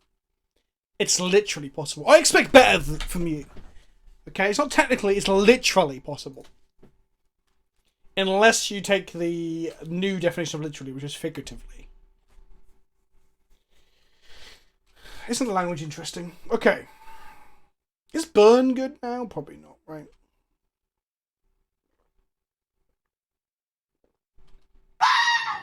That fucking fox! Burn! Were people waiting for me to drink? How is it technically possible? Doesn't technically possible... I mean, this is actually like completely asking because I'm not 100% sure myself. But surely saying something is technically possible is saying it isn't literally possible. I know they're not mutually exclusive. Fucking fox! I know they aren't mutually exclusive, but I'm saying that Foxade, that technically implies that it isn't literally. I'm not saying it isn't. I know what you were saying, Rami. I was just saying, as a rather smart individual that you are, I'm trying to be nice to your ego because I've been such a bastard to you for the last week or so. For a smart individual, you need to say things more definitively. I'm not being a cunt. You're a cunt. Right, Buried Ruin, Mox Opal. We can cast Khan here, but it doesn't play around days. Although we can play Mystic Forge. Fox shouts! Ah! Also, we've got a Hype Train coming in as well. Thank you for the Fox shouts, my friends. It's so fucking weird. It's so weird. We have LED to play for days, so I'm wondering, this is the question, do we play Serum Powder and play it slow, although we're under pressure from a Delver? Or do we play Mystic Forge and pay for days off of Know what you're doing right now? LEDs? Impressing the heck out of me. Actually, I think we do that, because we can even play our Fox off our LEDs. Thank you for the sub, Man Elven. Here we go. Right, I'm just going to go for it. I'm going to play a bit more from the gut. Let's go. Mystic Forge. Hop-de-doo-dah. Doo-dah day. 5 cards in hand for our opponent. Force of War would be a bit shit. Mm-hmm. Oh, boy. It lands. Sweet. Right, off we go. Oh, boy. Oh! Okay, do we bin this off? Yeah, because we have infinite mana now, which means infinite Mystic Forge, which means you play our deck and kill them, unless they still have a Force. So we go. Gutsy Force. So I'm okay with that. So white or red, I guess. They might be holding the Force for the Zerda. It does go infinite with infinite mana if we play Zerda. Rabbi, what I mean is we can use this to play this, use this to play this, have 1 mana floating, untap our Monolith. Oh no, Monolith is 2 to untap. So we petal plus that, we'll untap it, and then make infinite mana, and then we can untap our Forge many times. Well, actually, it's infinite. We have 15 things. Just keep going. You can't untap the Forge. Oh, we can't untap the Forge. I'm such a fucking moron. I'm thinking that the Zerda has untapped target artifact, but it doesn't, does it? That's not what it has. It just enables it. God, I'm a fucking idiot. The Fox train is a go-go. Choo-choo, all aboard the Fox train. Okay, let's go. White. Monolith.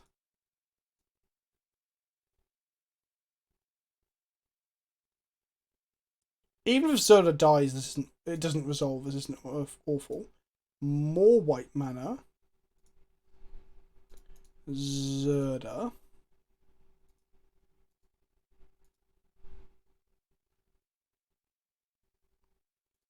Tap for mana.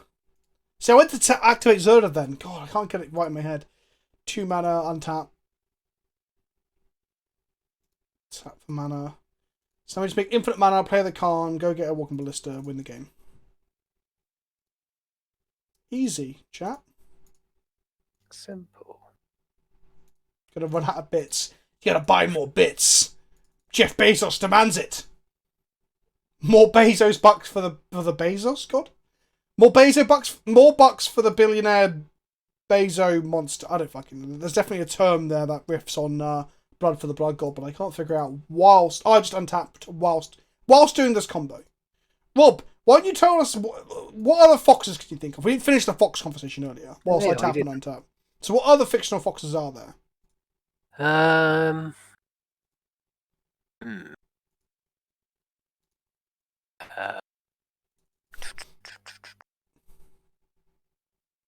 That's a hard question. Is there a fox character in Turtles? Not that I'm aware of. Fox and the Hound. That's technically a thing. There were a bunch in Red War. Yes, that's true.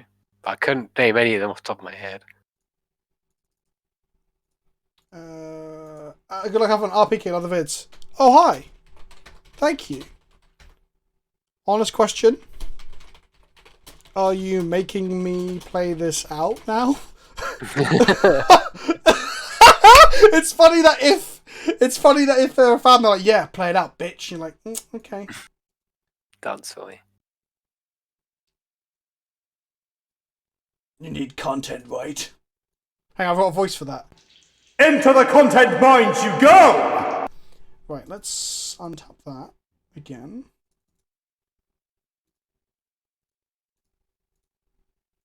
I mean, I don't think they should, like, scoop because I'm a content creator. That's not what I'm getting at to explain why I've asked them.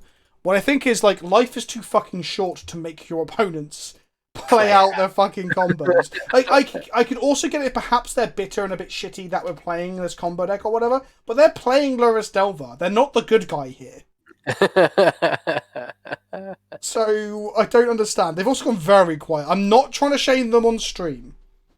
but I am shaming them a little bit. Like, not hugely. Fucking fox. Ah! Went for whilst you're comboing, no worries. Oh, I appreciate that. I revoke all shame. We should have a bell. Oh, fuck, I'm going to add the shame bell to the soundboard down below. So that when we... I can start with my soundboard and people can, like, fucking... They can shame people. Nah, so maybe that's bullying. I don't know. Delver. Let's put Headshot. Headshot. Fucking got him! Where's my fucking horns? Bring in the blast zones. Cut 1 planes, 1 Karagas. I love the way we're going down to like 7 white sources post-board, not including Mox Opals and Pels. It's pretty impressive. You should show them the ballista. That prompts the concession. Otherwise, you don't. Abe, we shooted for the ballista off of our car. They knew the ballista was there. That's why I then asked the question. So do we have them all high ground, or are we equal douchebags? Do we have them all high ground? No one has them all high ground right now. Everyone is down in the pits, right? Imagine this is like the troughs. We're all pigs, and we're just rolling around in shit. But that shit is power creep.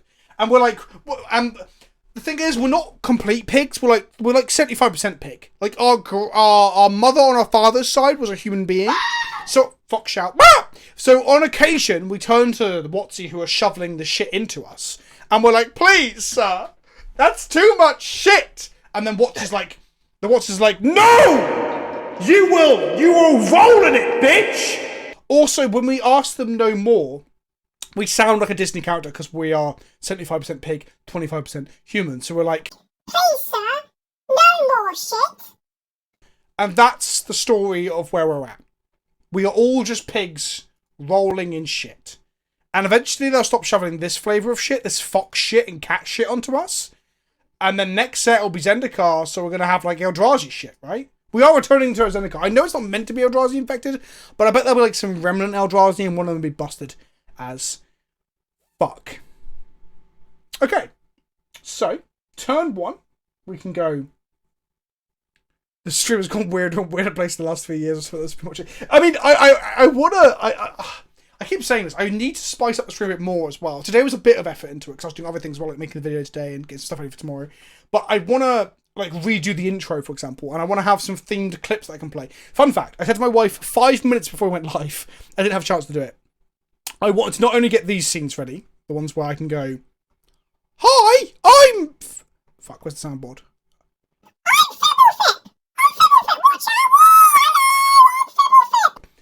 I want to also do that, but I also want to have the clip from the Fantastic Mr. Fox when he's like, don't you cuss at me, and then they go around the table. Did you know that bit, Rob? No, I haven't seen it. You haven't seen Fantastic Mr. Fox, Rob? My wife is literally shaking her head. She is disappointed, Robert. When we get out of quarantine, right, you and the other half, we'll come to you or we'll pick you up or whatever, and we'll have a date. We'll have a dinner date. I'll cook, and we'll watch Fantastic Mr. Fox. Steph, do you agree? There we go. Has she seen it? Has your other half seen it? I don't know if Catherine's seen it, no. Fuck's sake! This should be the first thing you asked her, Rob! Right. Do we keep this? I think we keep it. It's slow, but we have a blast zone for Delvers and for Null Rods, so I think we keep it. Let's give it a shot. But Rob, I'm genuinely serious about that. That movie is so good. It's so much fun. Do you like Wes Anderson movies? Yeah. Yeah, okay, cool. Because it's probably one of the best ones. Steph, do you agree? What's your favourite Wes Anderson movie, babe? Moonrise Kingdom. Okay. Yeah, Moonrise Kingdom's very good. Have you seen Moonrise Kingdom, Rob? No. Oh my goodness. I'm not trying to shame you, Rob, but if I had the shame button, I'd be pressing it right now. Oh, we're going to emote only. We're going into emote only. This stream is exhausting, Rob. I'm going to fucking die. Delver of Secrets. Untap. Soldan, please. Hup. Okay, Forge isn't terrible. We're in emote only for 2 minutes. Oh, Fox shout. Ah! Okay. Pardon? Rushmore's good. Rushmore's good. I think... What is my favourite Wes Anderson movie? Maybe Grand Budapest or Fantastic Mr. Fox? Grand Budapest Hotel. Who? How many? Who? Yeah, it's great. It's fucking so good. Chat could get involved with this conversation if we hadn't just fucking muted them effectively. Right, let's cast a letters pedal. Do we try and Walking Ballista this Delver of Secrets to force the days out of them so we can, like, do stuff later? Is that excessive, chat? Chat can't even tell us. Toot the horn, okay. Once upon a time, Rob, Bruce used to bark at this bugle. And now he is like... Now he doesn't give a shit, does he? It's just being down. Oh, right. Oh dear. Another one.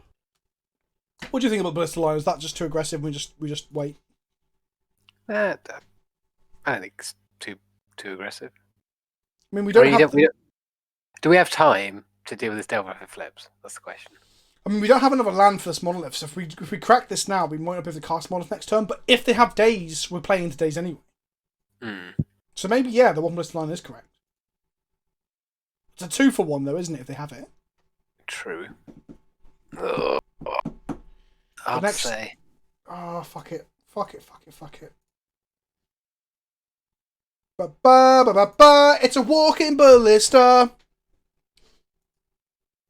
I don't know why it's got the Jurassic Park theme as a song. I don't really know. Oh, it resolved. Cool. Yeah, get the fuck out of here, Delver. Right then.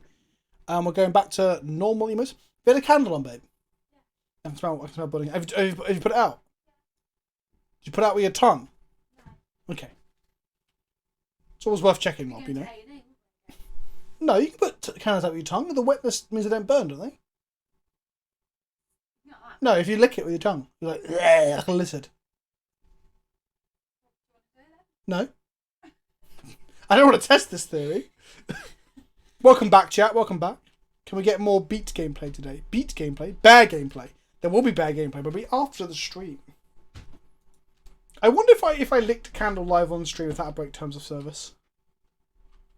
Like self-harm and all that shit. What have we got? Okay, it's fine. We can do this dance all damn day. What does Captain America say, Rob? I can do this all day. Is that what he says? Yes, and I agree with him. I am like Captain America. All right, Rob, we've talked about Wes Anderson movies and we talked about fictional foxes. Okay, but what is your favorite Marvel movie? What is my favorite Marvel movie? Oh, pause a second. Panzer says, "Does Trading with the Devil make sense considering they're playing Luris?" And when you put it like that, probably not. And I totally, for a brief moment, where we were getting distracted with fox noises and all sorts of shit in Wes Anderson, I forgot they even had a companion. So actually, Trading with the Devil was probably bad. But anyway, okay, go on, Rob. Sorry, go on. I like Thor Ragnarok. I think is pretty good. I also like the first Guardians of the Galaxy. I like that one too. I agree with both those. Being some of the best. I like. Ragnarok is one of my favourites too. I'm 100% on board with that. I watched Captain America: The First Avenger again, and it's really good. It's really good. Yeah. I thought that movie was like relatively boring in the first third. I liked all like the war shit and the montages and him like getting his shit suit and all that sort of stuff in the middle. And then I felt like then him like fighting Hydra was just him jumping around really high and stuff, and it was just I don't know. I didn't like it. It's one of my least favourite of the first generation of the movies anyway. It's not as good as Iron Man. Is it better than Thor? Maybe. I didn't like the first Iron Man. I thought what? The first Iron Man was great. Well, it was great for its time. It feels a bit dated in the sense that like it was one of the early ones, right? Yeah, I don't know. I think they hadn't really got the formula down. Like I think Iron Man 3 is much better. Yeah. Sure. Like definitely. Like but I also think Iron Man 2 is much better than people give it credit for. People slag off Iron Man 2 so much. It's not quite as hated as like Thor Dark World, right, which people are always ripping on. Oh, do you know what? I don't think I think I haven't seen Iron Man 2 since I first saw it. And I first saw it on a plane going to the States. So I probably should give that another watch. Thoughtsies, yeah, I think I just really like Iron Man 2. I don't think it's perfect. I think there's too much going on. But like I think like Mickey Rourke hamming it up is great. I think my lights went off in my office again. It does it in the evening now. It's so weird. There's probably a rat in my fucking loft running around the cables. I think the action sequence in Monaco when like he like, cuts the cars in half and shit, and then with the briefcase. You know when Tony puts the briefcase on. Oh. Yeah. That bit's so good. That's my favourite suit up in any of the Iron Man movies. Like, I can understand why people don't like Iron Man 2 and prefer the others, but that's the best suit up. Because it's also reminiscent of because there's a briefcase suit in the cartoon, isn't there? Anyone in chat want to help me out here? Because Rob's gone quiet, so I assume he doesn't know. I'm sure there is one. Oh, we're going into emote only, so Amel Blastos is like, I don't like Marvel movies, so fuck all of y'all. Right, so we've got Thoughtseize, we're going to untap, we took the boss up one, which was correct. We're going to draw a Serum Powers we can't cast. Fucking hell. All we need is a petal. A Lion's Eye Diamond. A land. Come on. Suit up in Endgame where he double taps the chest piece. Yeah, I guess. Fuck. I keep meaning to rewatch Avengers Endgame. I almost went to... What night was it? Steph went to bed early and I was like, shall I just rewatch? Like, but it's like, what was it, 5.5 hours long to watch both? Yeah. Yeah, exactly. It's so long to watch both. I just don't have time. Endgame is so good though. Like, oh, hang on, that doesn't turn this on. I'm a fucking idiot. I haven't seen it since we saw it in the cinema, so I don't. I kind of like. I have very positive feelings about it. When you say we, did we see it together? Yeah. Did we? Didn't we go and see it while we were at TP London? Yeah, but I didn't go. We did. Oh, fuck shout. We did. We both did, but we didn't go in the same sitting. Do you remember? Because I had already booked like the VIP tickets in the fucking yes, thingy that's right. I went. Yeah, I went with John and Chris. And I'd only because I'd already booked ahead. Because I thought it would be sold out, and then we'd seen it in different. Because then also after I'd seen it, Dennis from CFB had also seen it in the same cinema I had, but the showing after or before. So I walked into my hotel when he was there, and we started talking about it because we could finally talk about it and stuff. It was everyone was seeing it. We all saw it in the same cinema, but in like different settings. It's fucking weird. This Arcanist is going to Thoughtseize again, but I don't think we give a shit. Toot that horn. Alright then, if you fucking insist, Sinbad. Oh, that was a farty one, wasn't it? That was a wet fart. That was a wet toot. We're going to come out of emote now. I'm going to get rid of that. I'm going to make that one much more expensive. Animal loves no more emote only, Panzer. Says, yeah, you know, I might, Panzer. It depends if the conversation's good. If the conversation's good, I'm not going to stop people again. But yeah, Endgame was great. Obviously, most people universally agree, like critics and viewers. There's always those contentious people like, oh, it wasn't that good. And you're like, okay. Maybe if you weren't into the franchise and the established universe and stuff, I get it. But like... But another one. It's pretty damn awesome. What's your favourite bit in Endgame? My favourite bit in Endgame. See, now you're pushing my memory because I've only seen it once. I've only seen it 3 times. I saw it in the cinema again with the boys. But no, babe, did I see it in the cinema with you? Did we go see Endgame when I got back from London? I went and saw it with Dean, didn't I? Did you come? Okay. So that's not that into the Marvel movie. She doesn't dislike them, but she doesn't like. Oh, spoilers, by the way, chat. Fucking, I should mention that. I liked the bit where Cap fought himself. That was cool. That was cool. Also, like, it is like the most fan servicey movie, but in like the best possible way. Because fan service is almost always exclusively used as a negative term, right? But that is like the best use of fan service. And yeah, and Cap picking up Mjolnir and like I can't pronounce the fucking word and hitting Mjolnir. Yum yum yum yum yum. That was fucking great. So good. That was cool.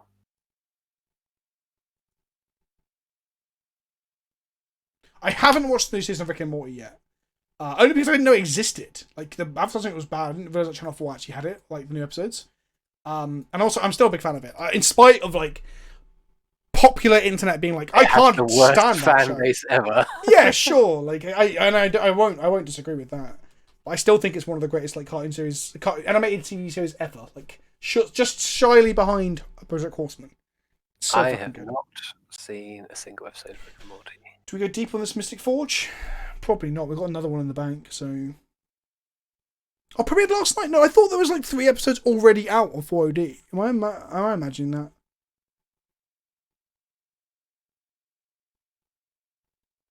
But let's not do spoilers for that because it is still going, right?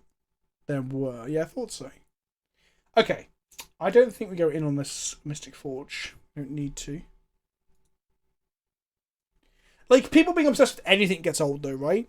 Like, Rick and Morty's, like random, inverted commas, humour. Like, oh, look, I'm a pickle. Those things of, like, this is a K command. Oh, we should have paid. We should have paid. But then again, actually, should we?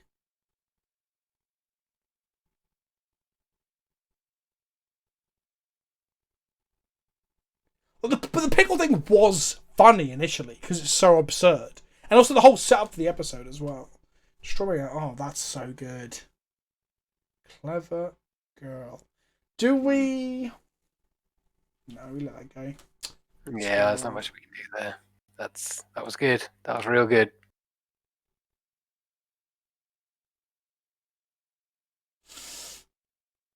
Oh, I want £7 in case we just draw a basic land. I want Khan if we draw like a soul land to just play a fucking artifact dude to block that Dreadhorde Arcanist. I want Forge. Yeah, exactly. The ridiculing of the Rick and Morty fan base and the memeing of the Rick and Morty fan base is even worse. Like, yeah, it's not just the Rick and Morty fans that are to blame for that, I tell you. They're going to flashback K command? How? Yeah, so like Paz is probably the best example there, right? When like the sets one source thing happened and people started going to try and get it and like having fits and like not fits, that's a really harsh term to use. My apologies. Just like fucking tantrum. Is tantrum also harsh? Nah, kids shit. I fucking hate kids. People having tantrums over like sets one source and shops and stuff and all that shit. That was fucking absurd. That was the worst thing about it all. So.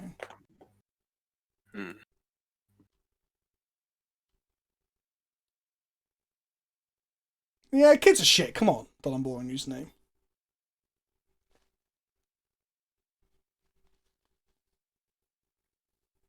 This game is not looking good. No.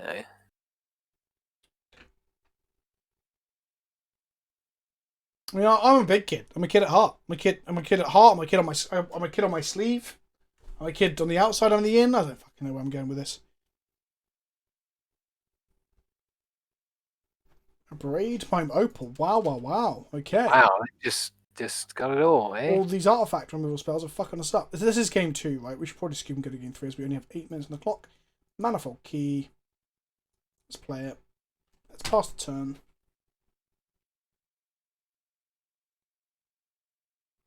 The worst thing about kids is how horrible they are to other kids, right? Don't forget, I did teacher training. I was almost a teacher.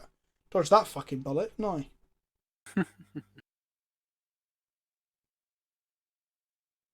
Another one. Dreadhorde Arcanist is going to bolt our face, I assume. Imagine Dreadhorde Arcanist carrying an equipment to recast bigger fucking fuck shout. Bigger spells. Why is there not like a Mardu Dreadhorde Arcanist Stoneblade deck? When companions finally get like fucking weird out of the format, I'm gonna play that. Our English schools as bad as American schools minus the shooting, says Duckcakes. I don't know. I've never been to an American school, nor as a teacher trainee, a visitor, an observer, or a child. So I guess I can't really comment. Like, honest. That's like the honest thing. Okay. Alright. Okay. Well, when we draw that Grim Monolith... Woo! Yeah, so the theme and the flavour of Arcanist casting bigger spells when his power is stronger is that he can just lift bigger things out of the graveyard. Just lift heavier stuff. Yeah, he's just swole. He's got this big fucking thick like arm and he's like, whoa! And he picks out a braid. He'll hold it above his head and he's just like, where is your god now? Oh, it's a Luris. Then they're gonna cast a Delver, and then we're gonna hopefully draw a Grim Monolith and not have days, and hopefully. Fingers crossed, we should be okay.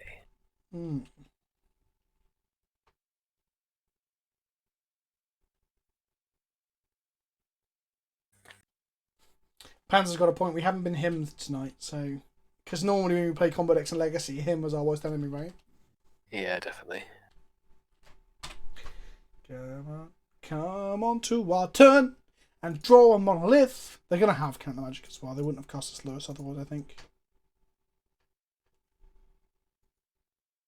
Okay. 3, Another one. 4, 5, 6, 7. That's deadly. It's Yep. deadly. So I can't get Another bridge. Can we? no. We can go and get a Mystic Forge and not cast it. Seems conducive to not dying.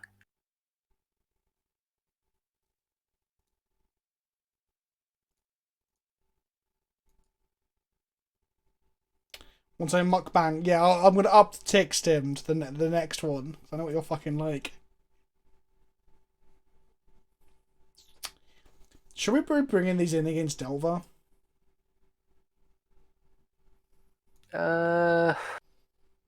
Yes.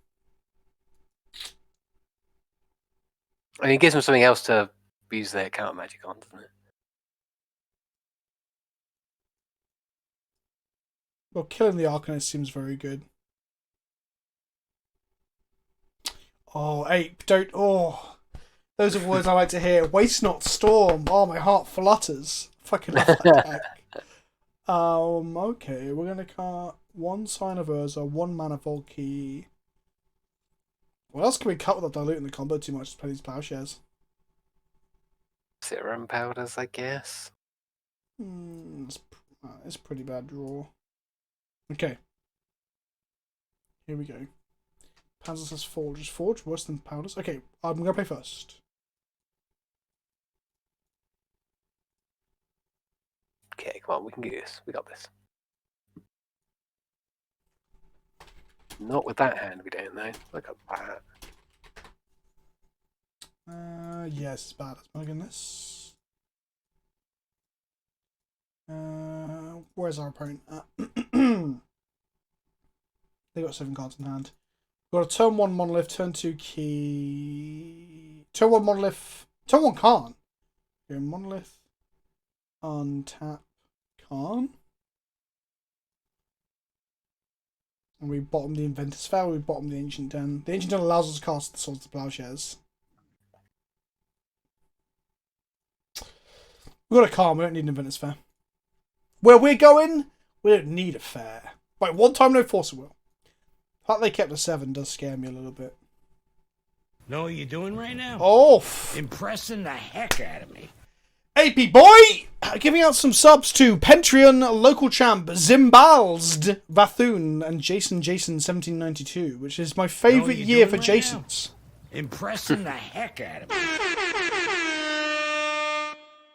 Yeah. Oh, they're the Force. Fuck! Okay. That was the one thing. Know what you're doing That was right the now? one thing we did not Impressing want the to happen. heck out of me. Oh, darkness. Darkness, my old friend. Sadness. I am the one who donates. Ape is now. Are you top of the leaderboard Know for what that you're now? doing right now? Impressing the heck out of me. They pitched a brainstorm to it though, so we got a 2 for 1 there, I guess. Solan, Solan, Solan, Solan. Oh no, okay. Well, Know what you're I doing tried right to. now? Impressing the heck out of me.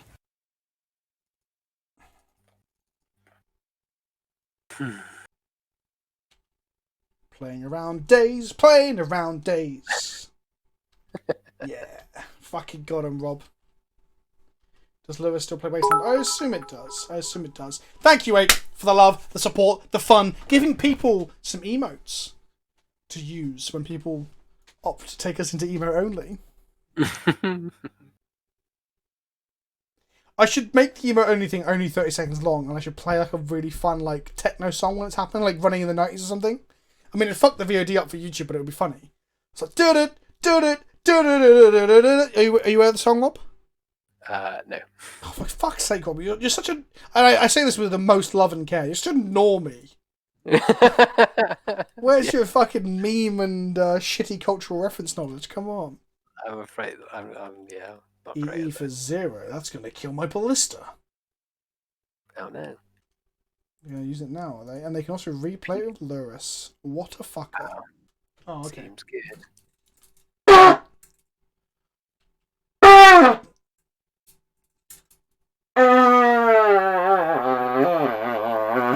Oh no, it doesn't kill our land. Pernicious Deed would kill our land. Our land is a land, so non-land doesn't kill lands. I'm not adding John Cena to the soundboard. I considered it, but... Oh, can I do the... Okay, I'll try it. John Cena! No, hang on, that was all the same tone. Okay, I should probably just play some spells now, as we're running out of time. Let's go... Praying that I don't have a days. Yep. One time, no days. No days. Da, da, da, da. Oh, yes. fucking yes! Where's my victory song I was looking for as we did that? Fuck. Okay, so what do we get here? Lattice lock them? Listen. Since they're shielded down? We're 2 mana off lattice locking them. Okay. So we go and get... Let's put it in bolt range. I'm going to use Khan's ability to get...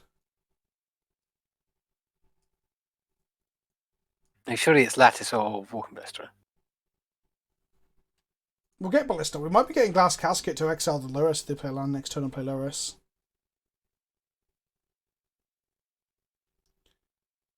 Well, after the stream, I'm going to link you Running in the 90s so you can listen to it.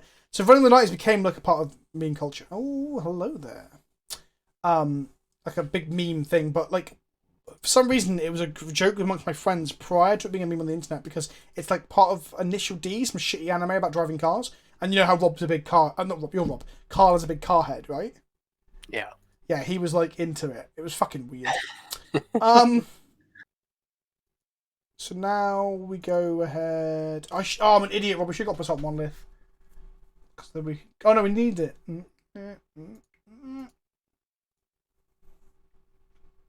Let's get a Basalt Monolith. If they have days in the Monolith, I'll feel sad.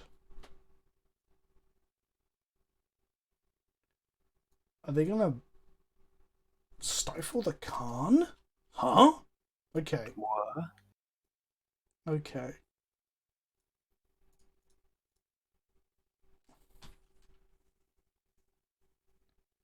Oh, my bot is still advertising the stream. Oh, I got a dab. Oh, that's not the stream, so the t-shirt, and the t-shirt's not available anymore. Oh no, the stifle was good. The stifle was good. I wasn't thinking that's weird.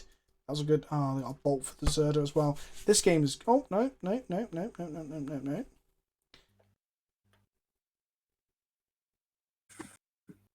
K-Command would be disastrous. We kill our Khan, and we discard our Manifold Key. I don't think it'd be that bad. We're like 2 whole turns away from getting our Basalt Monolith now. Yeah. With Zerder in play, this actually ticks up each turn for 2 mana instead of 4, so that's quite nice. Yeah, it's pretty tasty. Kill Archon Stone Rain. That is true. That would be bad. Bolt's worse, though, I think, than K-Command there, honestly.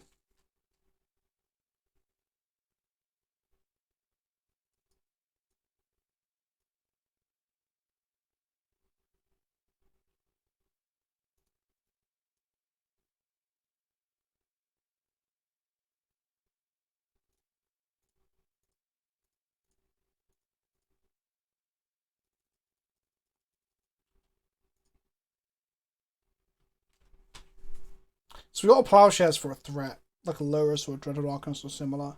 Is this just going to be... It's going to Brainstorm, they're going to untap. Hopefully not have a removal spell for the Walking Ballista. If they play Lurrus, they can play the EE for 0, frustratingly. But they were able to tick it down. So hopefully they go Lurrus, play the EE, can't activate. We can then Khan the EE to kill it. Plowshares the Lurrus, hit them for 2.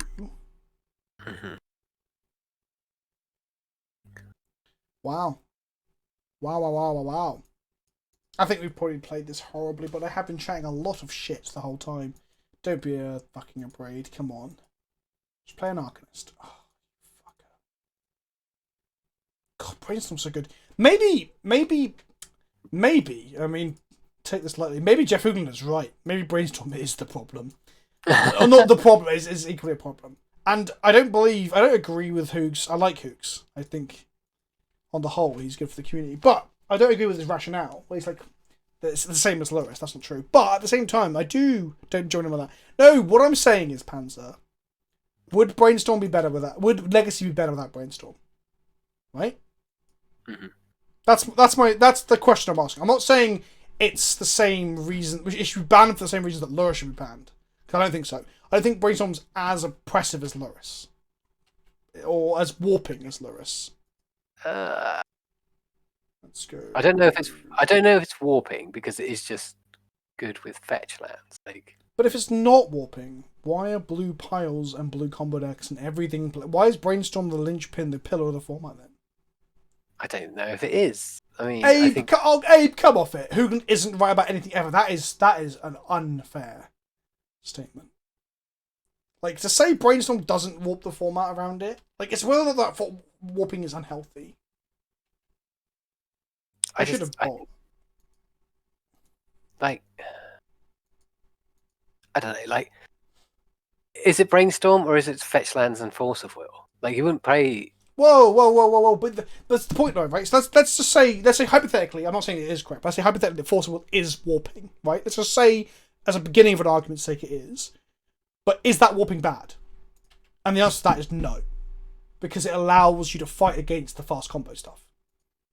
So, like, it's not part of the same conversation, right? Lurrus warps the format in a way that is obviously just fucking stupid because everyone's playing it as 21% of the fucking metagame and all that shit, right? That's sort of obvious. Yeah. Like, it's fighting other things out. So the next step down is Brainstorm is also played heavily. Not to this extent of Lurrus, but still heavily. Like, we're losing this match because Brainstorm... Well, they've only cast one of them, to be fair. So one or two. Was this exiled? Why is that exiled? What exiled? Oh, we've cast two. But, like, yeah, Brainstorm plus Fetchland is absurd. Like, the card quality they've got. They've managed to Wasteland us twice, and that's not because they've naturally drawn Wastelands. It's because the cantrip quality is so high. Yeah, card, that's that. It's like the social contract of Legacy, isn't it? Like, we know that it's too good, but why, like, though? it's acceptable. But why, though? Why what? Why is it? Why do we accept it? Or why do we allow blue to have the tools to have the best card selection to make their deck so smooth and lubricated? Why? Because you can't play it anywhere else. But you can't play Black Lotus anywhere else, arguably. There's loads of cards you can't play anywhere else. Channel. Survival of the Fist. Arguably, there's a good argument that Survival of the Fist isn't that's just the social contract that people have agreed to. But why though? Because that's what people have agreed. Because that's what people like to play. Like, that's the only rationale that it requires. Because everyone has access to blue, fixing is good enough that it's not exclusive. What? I don't understand how that's a Brainstorm argument. Solving, yeah. Why can't we play Solving in Legacy then? Why don't we just turn Legacy into Vintage then? Like, because and it's not a social contract. Legacy, is it? But it's not a social contract that everyone said. Yeah, like, I haven't said it. The argument that you're making is like it's exactly the same as like saying why why anything's allowed and why other things aren't. No. It's not though, because Brainstorm. It's very difficult for you to say another card that is as that affects the format more than Brainstorm, barring like Lurrus. In Legacy? Yeah, in Legacy. Swords of Flourishes. It's the best white removal spell. It's the best white removal spell, but like play white. You're not even playing. Like, you're barely playing white. Like two decks play Path to Exile, Rob. Like it's like Force of Will is the closest to it, right? And we can agree that Force is necessary. I didn't tick up my Khan, but it doesn't really matter. Yeah, but that's the thing. Like, if you're gonna play Force, you should play Brainstorm because you also have. It just makes sense. Yeah, because they synergize together very, very well, both being blue and incredibly good at helping you beat your opponent. Jafar's asking, does Brainstorm win you the game? 100%. I think Brainstorm is the best card in every blue deck that plays it. Like, how many blue decks don't play Brainstorm? How many times do you get Brainstorm locked though? Like, it does happen. Yeah, sure, I guess, but is that? Oh, I should have tapped. So it's not pure upside like. It's not pure upside, no. Like, there are downsides to it. Like, Brainstorm is bad if you don't have shuffle effects, right? Yeah, I agree. Exactly. Oh, we could have lattice locked them here. Oh no, but they have a Delver in play. Let's get a ensnaring bridge and play it. I am just spinning my wheels while we talk here. Force of Will isn't pure upside either. Look at it this way, okay? There are blue decks. I'm making sure I'm right on this. There's some argument like Dredge is blue, but it doesn't play either of these cards. But there are blue decks that play Brainstorm but don't play Force. But there are very rarely blue decks that play Force that don't play Brainstorm, barring the example that I just gave, which was Dredge. Like, you can play Force in your sideboard to play alongside your amalgams and stuff. Like, Brainstorm is so much better than Force. Is Brainstorm the best at what it does more so than any other card, barring perhaps Bolt? Like, Bolt's obviously pretty good. Yeah. No, they've got to create a maker. I'm going to stop spinning my wheels in this game now. How do we win in a minute? We don't win in a minute. We were dead a while ago. We were having a conversation that I didn't want to interrupt by stopping to Joe Walker. And now, as you can see, we've been interrupted. Bands are a combination of power level and gameplay. Sure. So this is the bit I'm coming back to. Does Brainstorm create fun and healthy gameplay? Surely there's an argument that it does. Surely Brainstorm makes games fun and makes Legacy fun. Is that a fair thing to say? Like, I'm not saying we should ban Brainstorm. I'm saying that we should talk about our holy cows and try and understand why we're holy cows. There's nothing wrong with having the conversation. Yeah. I don't think you're wrong in using the word. But if it is a social contract, like you said, though, Rob, I think that's just not a good enough reason to keep it. Like, I think that's a good enough reason to have the conversation. Like that in and of itself. So. But like, because, I mean, is there an argument for trying to balance out colours, or are we just happy to go? Brainstorm makes the format smooth and fun. It gives control decks and combo decks tools. It gives mid-range decks tools. So we just say, fuck it. Blue is arguably more powerful than the other colours in Legacy. I mean, there are powerful other coloured decks. Everyone, there's Elves and there's D&T and there's Bomberman and all that sort of shit. But surely, are we allowing blue to have an edge because it makes the format as a whole better? Is that always social contract? So the older the format, the older the game becomes, the better blue always gets, because spells were so broken for blue, like, and those spells just aren't going away. Like, it's not blue's fault that it has these tools. Like, you know, we could all be sitting here playing, you know, mono blue shitters or whatever it is. Yeah, but sure. With blue. But what if they put better cards into other colours though as well? Like, what if Ochre was green white? Like imagine that situation. Imagine it wasn't even green. Imagine it was like white red. I think that it's very important to have distinct kind of feelings in each color. I think that is a thing that makes Magic, like, it's part of what Magic's identity is. So I think while it's fine to have it's fine to have like different types of things, different power levels of things is a different question. But I think each color should have its own significant kind of look and feel, because that's part of what makes Magic. So what multicolored cards have we seen in the last 5 or 6 sets that is like comparable to the multicolored blue cards we see? Like, you got like Little Baby Teferi, you got Okos, you got your Uros, you got your Hydro Crisis and shit. Like, what are the, and chat? I'm asking this question to chat as well. I'm just asking, like, I mean, it's a meme at this point. Like blue green gets all the good shit, but it's kind of true. Like, what, Red and 6? Okay, Red and 6 is a good shout. Red and 6 is an example of a multicolored spell being really fucking good in other colours. Okay, could have been any colours and still broken. Yes, but it would have been less broken if it wasn't in the colour that had mana dorks. There's a lot of reasons why Oko is broken, but being the colour where you can go turn one dork into Oko, being the colour where you can pitch Force of Will or play Daze, like, there's a lot of reasons that Oko's even more busted than it should be. Yes, true. Obosh? I don't think Obosh even... Obosh is not in the same conversation as these cards. Luris, I guess. Luris is a good example of a non-blue multicolored card that's absurd. Yeah, there you go. Do we go Khan here, or do we go Mystic Forge here? Let's go. I guess Khan allows us to lattice lock them next turn if they don't play a threat, maybe? What are they doing? So they're doing... They're on Elfie things, but with Utopias. I think they might be Enchantress, but I don't know if Enchantress plays Arbor Elves. So I think Microsynth lattice locking them is probably the better option. So I think we should go Khan.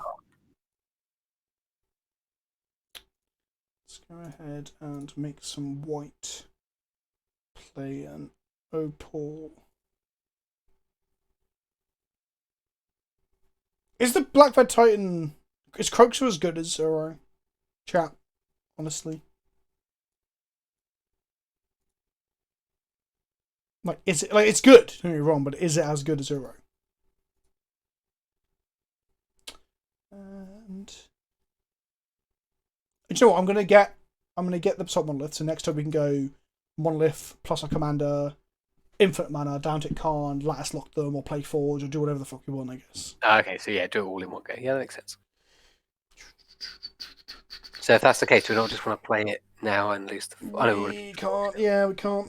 We'll lose it. Players are 3 of and John. That's usually a sign of a good card. I mean, Bob was players are 3 of and John for a long time. Bob's shit.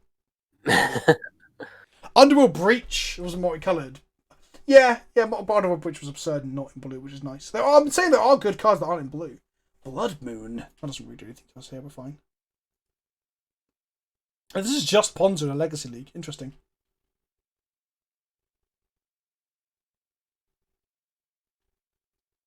Is making your opponent discard a card of their choice anywhere near as good as draw a card? No, because you're giving the opponent control. Yeah. And whenever you do that, you limit. There's a ceiling to how good that card can be. Yeah. Mountain.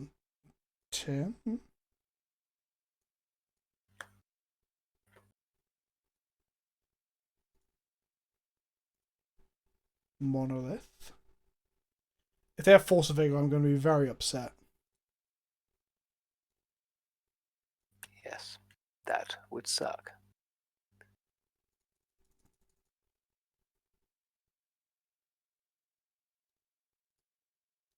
Demonstrate a loop.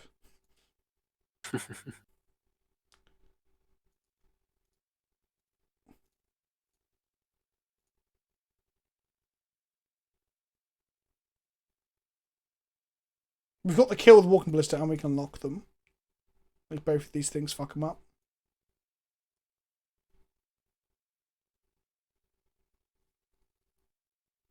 There's a lot of interesting back and forth chat here. Panzer and Patters do not agree. What's Patters saying? Patters saying... We're just talking about whether... Yeah, so it's still the Croxa versus Uro thing, if they're comparable. They're close, but I just... Like... I mean, I guess you can't break it down to just abstracts, right? But I think... Losing 3 life... Your opponent losing 3 life is more powerful than you gaining 3 life. But you draw a card is surely more powerful than your opponent to get to choose to discard a card. Yeah, absolutely. Because when you draw a card, you're digging deeper into your strategy. You have all the control. You have all the knowledge. If you get someone to discard a card, it could just be anything. Like, you know, they could just. But it could be also it could be their last card in their hand. Like we've seen that we've lost this like games. Yeah, certainly. But there's never a situation. But that's situational. There's never a situation where you drawing a card is the wrong thing to be doing. Right? Impressing the heck out of me. Buster, yeah. Come on. Okay, they were waiting for us to show cut thingy. We were being a bit rude by just chatting about other shit and not showing it. Oh, of course, I forget. Sorry, no. So Uro, no. So okay, I'm gonna go down. I'm gonna say it now. Croxa, fucking headshot. That was up. Croxa is nowhere near as good as Uro because I keep forgetting that Uro puts a land into play. Like, yeah. So it also develops your board state. It ramps you. It's got like a pseudo explore effect, gross pile effect, gain life, draw a card, and Croxa's let discard a card and sometimes take damage. Meanwhile, their mana costs are literally mirrored. And their escape costs are mirrored. They both require 5 or 4, excuse me. Yeah, Uro is miles ahead of Croxa. In many ways, you'd think that the discard and then lose... I guess losing life is good. Oh yeah, no, of course. Fleglex got a very good point. It's not mirrored. Sorry, my bad. I'm misremembering. Croxa was red-black, and then red-black to come back out of the graveyard. Uro is blue-green, and a colourless on the front side, and then... blue, green on the backside, but same escape cost, or 5. So yeah, Croxa is cheaper. So I guess 1 mana less, actually. Actually, I think that might make them comparable. I still think the Uro effect is better, but I think, yeah, it coming down a turn earlier than Uro kind of, inverted commas, ramps it, right? Blasphemy seems good against Utopia Sprawls and Arbor Elves and shit. But I'm not going to cut my planes, because they're a Blood Moon deck. I'm like done because clearly my comments being misconstrued. That's not what you asked. That's not what I said. I'm sorry, Panda. I'm lost. You seem to get annoyed. I'm not trying to upset you or annoy you or ignore you. I don't understand what you're. I'm also bouncing back and forth with the game and other things as well, mate. So like, you know, I can't. I may be not following. How would I fix the color by power? But I don't fucking know. I did not pretend that I'm. Yeah, we sort of touched on that a second ago. It's Look, I'm not a scientist. I'm a philosopher, right? Scientists do. Philosophers like talk shit. I thought you were a dog scientist. Sorry, I am a dog scientist. That's a whole different kettle of dogs, Rob. Right, we're gonna keep this. Yeah, question mark. Maybe. Yeah. Turn to Mystic Forge. Seems okay. Or turn to Serum Powder.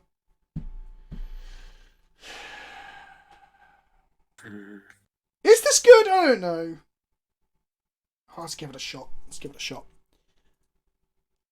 I'm enjoying the conversation more than I am the games. I'm not enjoying the games, but I am a bit like, here's my companion, short and stout. Blah. I want them gone, Rob. And that's the thing, right? This is the other thing. So this is the video. This is part of the companion video when I get around to making it later this week. I'm going to talk a little bit about it here, because I'm still trying to formulate how I feel, I guess, and hear other people's opinions too. But there's a problem with Legacy where people want to play the decks they've been playing 6 months to 12 months ago when they walk back into the format. I understand that. I like to step out of Legacy. Legacy is an expensive format. No, exactly. You don't want to come back and find out your Gaia's Cradle is like unplayable, which happens periodically. Or heaven forbid your Lion's Eye Diamonds. I mean, they seem to get broken more often than not, but they're unplayable, right? Or your City of Traitors. Yeah, exactly. So there's this argument, or this culture of wanting to be able to come back to Legacy and play your deck. The problem is, Legacy is obviously the place where things are going to break harder. Like, oh, Bone Crusher Giant, okay. That does not kill our commander. So the point I'm getting at is perhaps there should be an expectation that things are going to come out and things are going to warp the format. Because that's just going to happen. And then do we have to rely on bans? And then if we do have to rely on bans, if we just jump to that point, there's obviously a whole discussion up to that as well, but if we jump to that point and say we have to rely on bans, then is it right to ban things to keep the format stale? Or to keep the format how it used to be? Or should we just embrace the new and have the format reinvigorated every other set with power creep? Like, there's a lot of questions there, right? There's a lot of questions there. I mean, like, because if you're on the question of progress, then why not ban Brainstorm? Why not do what they did with Modern and like unban and ban all those? Yeah, I mean, I would love the. Would I love it? I think I would love it. I would love them to go, look, we're going to ban Brainstorm for 6 months. I mean, I don't know if rotational bans are good on the whole for Magic, but like the occasional one, or the occasional like format shifting one, like there's been eras of Modern at this point, right? Do we want that? But at the same time, companions aren't like Planeswalkers. They aren't. This is again the big point that I want to go into, because people keep going, everyone hated Planeswalkers when they were first printed. No, Planeswalkers are in your 100 card deck. They're multiple spells packed into a card. They have a lot of value. They change how combat works. They were the closest to companion in terms of changes, right? But I don't think they're like this, because this is fundamentally changing like everything. This is an extra card in your opening hand. Like, that's so much better than a Planeswalker. And imagine this as well. Oh, no. That's a problem. Yes. Oh, we have no answer to that. Yeah, we do. We have Blast Zone. Aye. Actually, seeing them play green, we probably should have brought our Plowshares in. If we just rip a Blast Zone, then I guess we're maybe okay. Yeah, Blast Zone is our answer to this. I guess we play a 2/2 walking blast and they can't attack into us. That doesn't find Blast Zone, which is a shame. So do we go... This can't be activated, so do we just play a Blister on 2 and block? Or at least stop them from attacking? I guess we do. Yeah.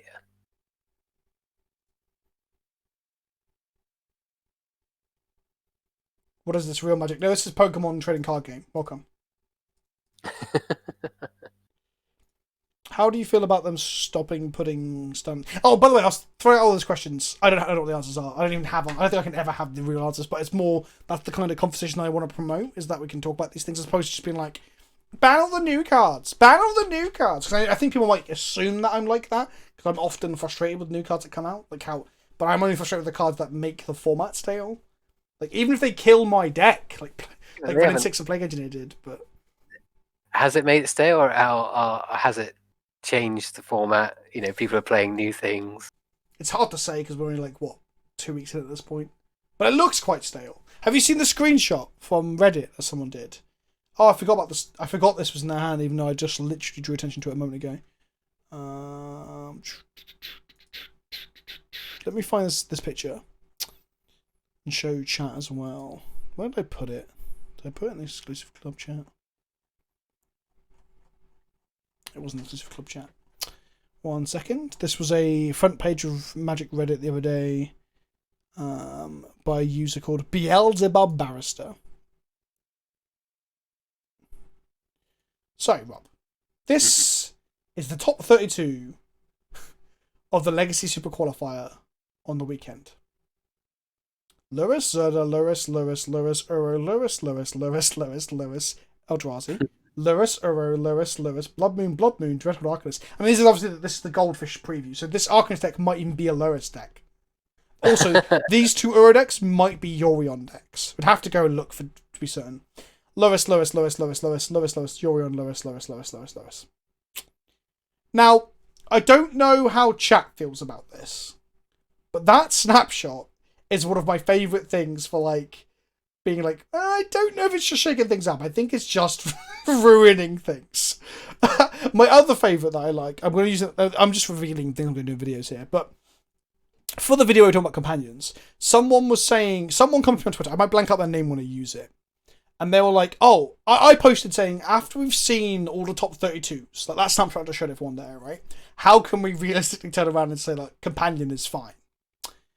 And then someone was like, oh, I've been through Goldfish, and actually, there's plenty of non-companion lists. And I was like, firstly, chat, I don't know if you all know, the Goldfish, as much as I love MTG Goldfish, their stats aren't very good because Wizards are hiding the stats from people. Like, you don't get the full stats for, like, 5-0 leagues and shit.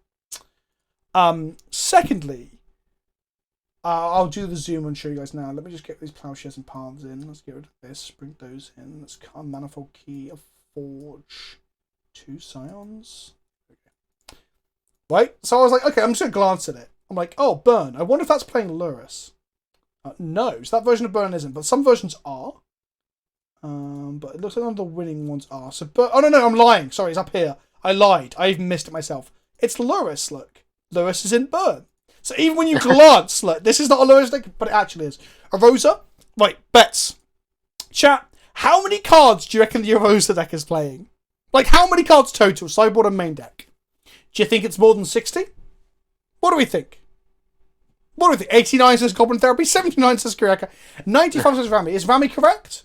Ding, ding, ding, Rami! Ding, ding, ding, it's a Yorion deck. So even this person on Twitter was like, well, actually, anecdotally, I've seen some decks not playing it. I was like, actually, if you look even anecdotally on the fucking, the stats not even fully, like, comprehensive, because they finished their tweet with saying, the data doesn't lie. And I was like, A, the data's incomplete, right? And B, your data supports what I'm saying. So this is a non-companion, non-companion, companion, non-companion, and this non-companion. Look at that. That's still a good 50%, right? Like, if not higher. And it looks just as bad scrolling down. We get to a few more decks down here that aren't playing it. Yep. I just feel like that's kind of warping. You know? Yeah. Hey, how long have they been out? Like... officially 2 weeks, maybe a bit more if we include the arena preview thing. So yeah, there's still time.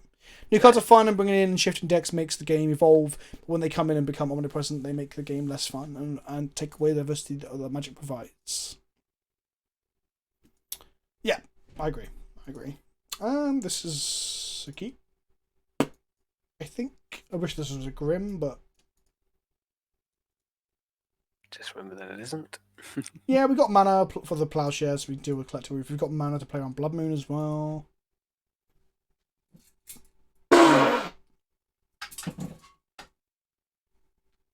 So there's a lot to talk about companions. I joked in my video today that I'm not going to do any companion content all week, then immediately told afterwards that I was lying. There's a spoiler for today's video. I'm like, there'll be companions. The EDH and Chill episode that goes up this week and next week, both of them I'm playing the companion. So yeah, it's just the way it is. Diddaloo, diddaloo, diddaloo. Things will never be the same. Ooh, that's just the way it is. I need that clip on my soundboard, actually. Who sings that? It's not R. Kelly, is it? Fuck, I hope it's not R. Kelly. Don't know. Right, let's go.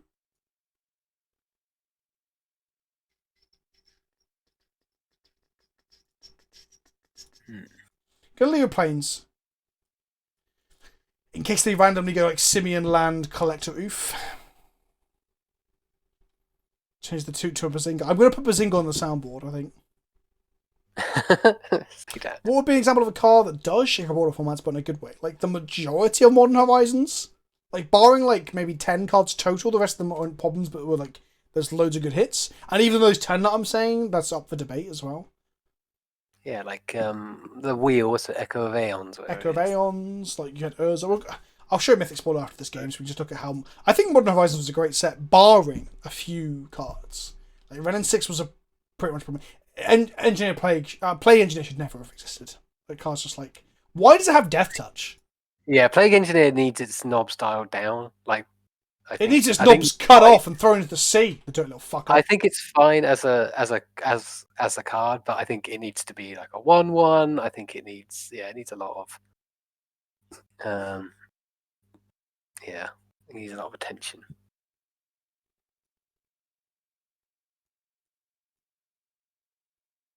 That comp was a bit baity. Why? What about Modern Horizons? It should be asymmetrical. I'm just saying it needs to be fucking stopped from fucking me over. That's what I'm saying. That's what I'm saying.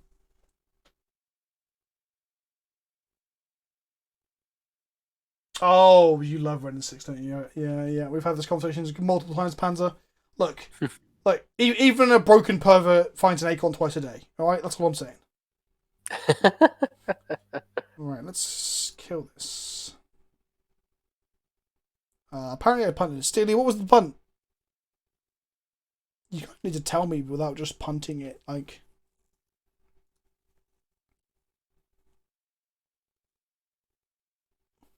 What did we miss, Pete? I'm gonna unpunt then, Steely. Steely, what was the punt? Thanks, guys. Now online. Yeah. Right. So could have played Powder, Swords in the same turn. But we played Basalt Monolith, and we didn't want to tap it and untap and not have it. I don't think that's right at all. I could be wrong. I'm open for discussion, but that doesn't seem right to me. So we have 5 mana. We can play Serum Powder. Opal comes online. Oh, I see what you mean. Maybe you are right. I see what you mean. So we could have played the Powder, had Opal online, plowed them their turn, untapped, and then won. Now, okay, that makes sense. So we can go 3 mana, play Serum Powder, tap Opal for white, play an Opal, tap for white, tap our Tomb, play our Zerda, and if we don't have Bolt, we win.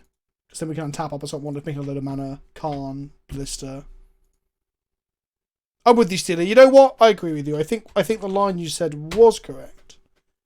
So we will mark it back as a punt. Okay, we just go in and hope they don't have Bolt? Is that what we're doing, chat? Rob?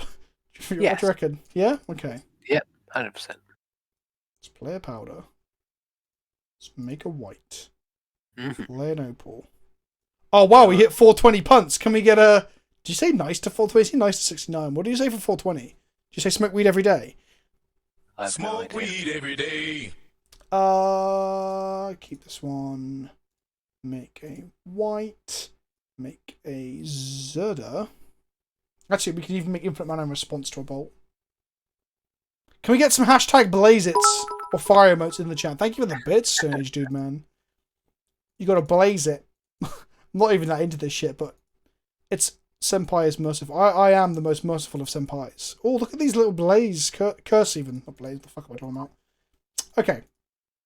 Untap. Here we go. Infinite mana. Infinite mana. Infinite mana. Ba-ba-da-ba. What other songs can we put infinite mana into? That isn't by problematic, shitty people. So my mind, because I mentioned R. Kelly earlier, I'm like, ain't nothing wrong with a little bump and grind, but I'm like, actually, there's a lot wrong with his bump and grind. He's a... Fuck that guy. Right, don't scoop, you'll see a fun deck. What are you playing? Sorry for the scoop. currently streaming. So tell us all about it. Our opponent is playing something very weird for Legacy. Ponza is not a thing in Legacy.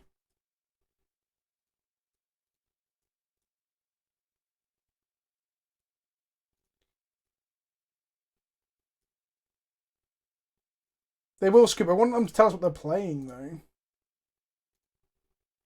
It's okay. It's green, red monsters and walkers. Okay. Interesting. It's I mean, Blood Moon's a good card. Also, I advocate anyone getting into the format with like new decks and shit. Sounds like Ponza to me. And then we just go get Walking Blister and they scoop.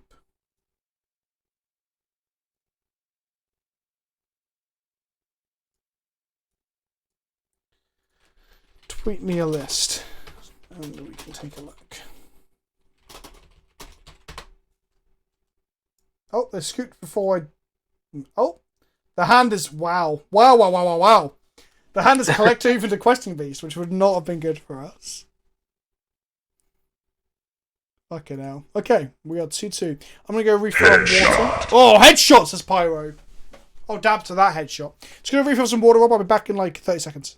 alrighty. You can talk to this bunch of bastards. Oh, hang on. It says, Vince, do you think there's an artist should be separated from their artwork, like in the case of R. Kelly? Make good music, but also horrible things. But is the music not still great? I think this is actually quite an interesting conversation we can have when we get back as well. I do think there is an element of that. But I also respect people who can't.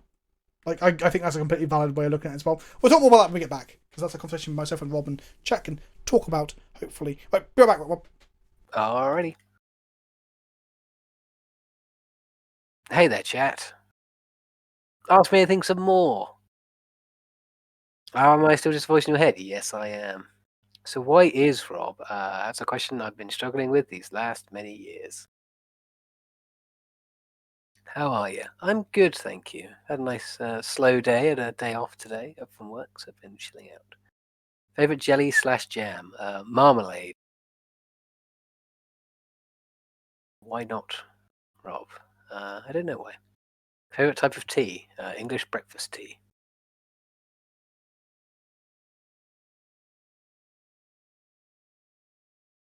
Who is better at MTG, you or Kenobi? Oh, Vince. 100 times Vince. Because he plays on a regular basis. I don't. Podcast on music. Music, generally. Orange or lemon marmalade? Or orange marmalade, obviously. Hey, Rob. Do you even think Flicker Wisps is a good card? It's fine if you don't. We won't tell Vince. Yeah, I love Flicker Wisp. It's great.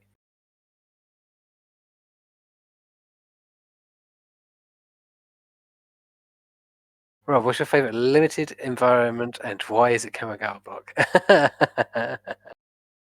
Very good. I like Khan's attack here. Khan's block, I think, is probably one of the best limited environments. Like all the morph, they got morph right in that block, and that really helped their limited format. So that's my thought. Mayo or Miracle Whip or something us Americans have no idea about. I have had Miracle Whip because I've spent a lot of time in America, and I must say that mayonnaise is just better. But yeah, favorite plane. Kamigawa. Do you take your chips plain or with vinegar? I put salt and vinegar. Why are clerics the best tribal? Because I have the most fun with clerics. That's why. And that should be the barometer for any tribal deck you play in EDH. Is it the most fun for you? Then it's the best. Simple as that. Why do Americans eat like they have free healthcare? Well, I don't know. Do you play Arena, Rob? If so, have you played much Ikoria? No and no. Should God save the Queen?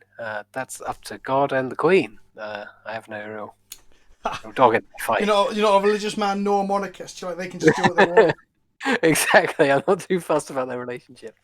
Edgewalker or Cabal Archon? It's got to be Cabal Archon because Edgewalker is so played out at this stage. I want to For people in chat who don't know what that is, by the way, that's someone asking Rob to pick between two obscure clerics. Fucking hell. That's an interesting question from Voidfire Dragon, Rob. Do you play tabletop RPGs? Yes, I do. I play D&D, and I play Call of Cthulhu, and I've been known to play Vampire the Masquerade, the World of Darkness games. Yes. It's how myself and Rob met. Yeah, it is how we met, playing 4th edition D&D. Why did it say Tuesday? Because we TU is just pronounced with a ch sound. Edgewalker is dope. Yeah, Edgewalker is sick. Edgewalker is sick in Eiley because you can play an Edgewalker and play Eiley for free because she's white and black.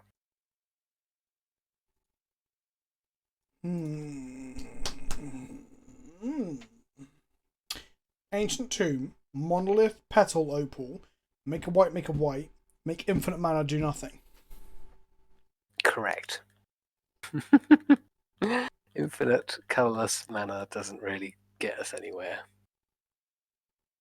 So, Stim, we'll come to that in just a second. I want to get into this game and have a hand. Set up for a turn 2 infinite with coloured mana? No? Okay. Nah, fuck. What if we just draw another land or another mana rock? True. This is okay.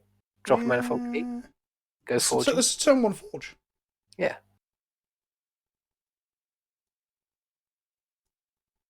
They don't have a Pokemon, but they did keep a 7. 5e Vampire. I haven't played any World of Darkness since playing World of Darkness on forums like fucking years ago. Back when I was 2 years old. I haven't played the new 5th edition version. I do like World of Darkness. Again, World of Darkness is kind of like Rick and Morty, right? Where I like the setting and the mechanics of some of the... I think it was 2nd or 3rd that I might have played. But I'm not a big fan of like the community of like super gothy shit. And also Twilight as well. That whole period of history has like marred vampires and werewolves for me a little bit. Yeah, that's fair. Let's play around days here, but we're not playing around force. So Grim Monolith, make 3 mana, play of key. Untap the Monolith with a key. Wait, is this not? Oh, this is a forge. This is a forge. This is a forge. Yep. We have the 1 extra. Then we use the petal finally. Yep.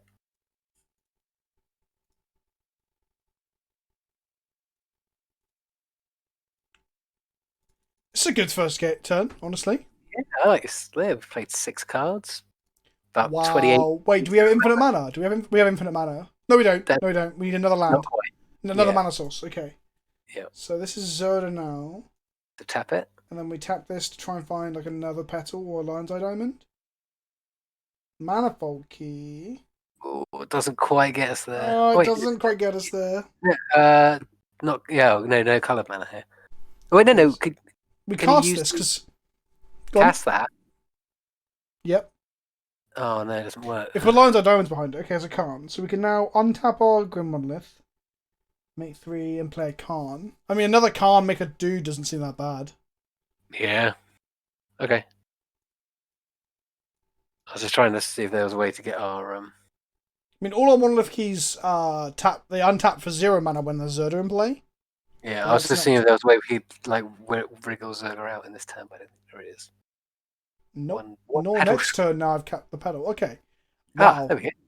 So, Opal. Oh my goodness, are we going to get there? Keep this one. These turns are fucking absurd. What is going on? Cast this. This is what it's all about. Oh, does it say minimum of 1, does it? To less than 1. Okay, that's fair. That's fair. Down tick. I thought it could reduce it below 0. I hadn't read much further. I haven't got around to having one of these in play. Okay, we made an 8/8. This is where our opponent untaps and storms out and kills us, and we're just like, well, okay. We got there. So, on the whole, like, separating art from ice thing, let's talk a little bit about this. Because it's definitely, like, a very topical thing right now, right? Like, R. Kelly and Michael Jackson last year with the Leaving Neverland or whatever it was, Escaping Neverland documentary and shit. Like, have you like bought into reading or watching any of this stuff, Rob? Do you care that much about it? Like, do you care about Michael Jackson? Was Michael Jackson a big part of your growing up? Not to the point where I care about him as a person.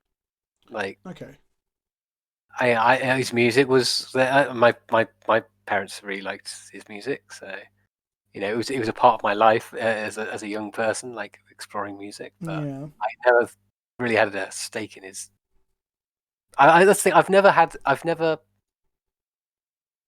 put a lot of stock in art. The artist and the art thing. So because like I don't really care what people do as long as what the art I consume is enjoyable. So that wasn't me putting you off; just someone demanded it. So that's where that's my starting point. Like so. Okay, so let's think of an artist that you do like. That's okay, Lovecraft. Right, horribly racist. Perfect example. Yeah, literally couldn't give a shit about the fact that he was a complete horrible person. But I mean, the thing with Lovecraft in particular is a lot of his prejudices are very much a part of why he writes what he writes and the way that he writes it. So because there's an argument for death of the author, right? It's a lot different from Michael Jackson. Well, there's loads of different. Like Lovecraft isn't making any money. Even if you separate art from the artist with Lovecraft's work, you can still see a lot of prejudices. Like they're there. It's very evident. So slightly different, I would say there. But so let's say, like, for example, there's loads of different like parts that I want to talk about. So like, firstly, Lovecraft isn't making any money. Right? Maybe his estate is. I'm not really up on like how the finances are working shit. But like busts of him were being given away by like writing like award ceremonies and shit. Right? Like his legend still lives on. Do you think that perhaps like as we go towards like sensibilities that don't agree with how Lovecraft was, and rightfully so, do you not think maybe we need to move away from like busts of him? Or do you think maybe that's part of history? Like, I think in terms of the path that sci-fi as a genre has taken, I think he's an important part of that. I think as time goes on, his influence will wane a lot because a lot of the central thesis of his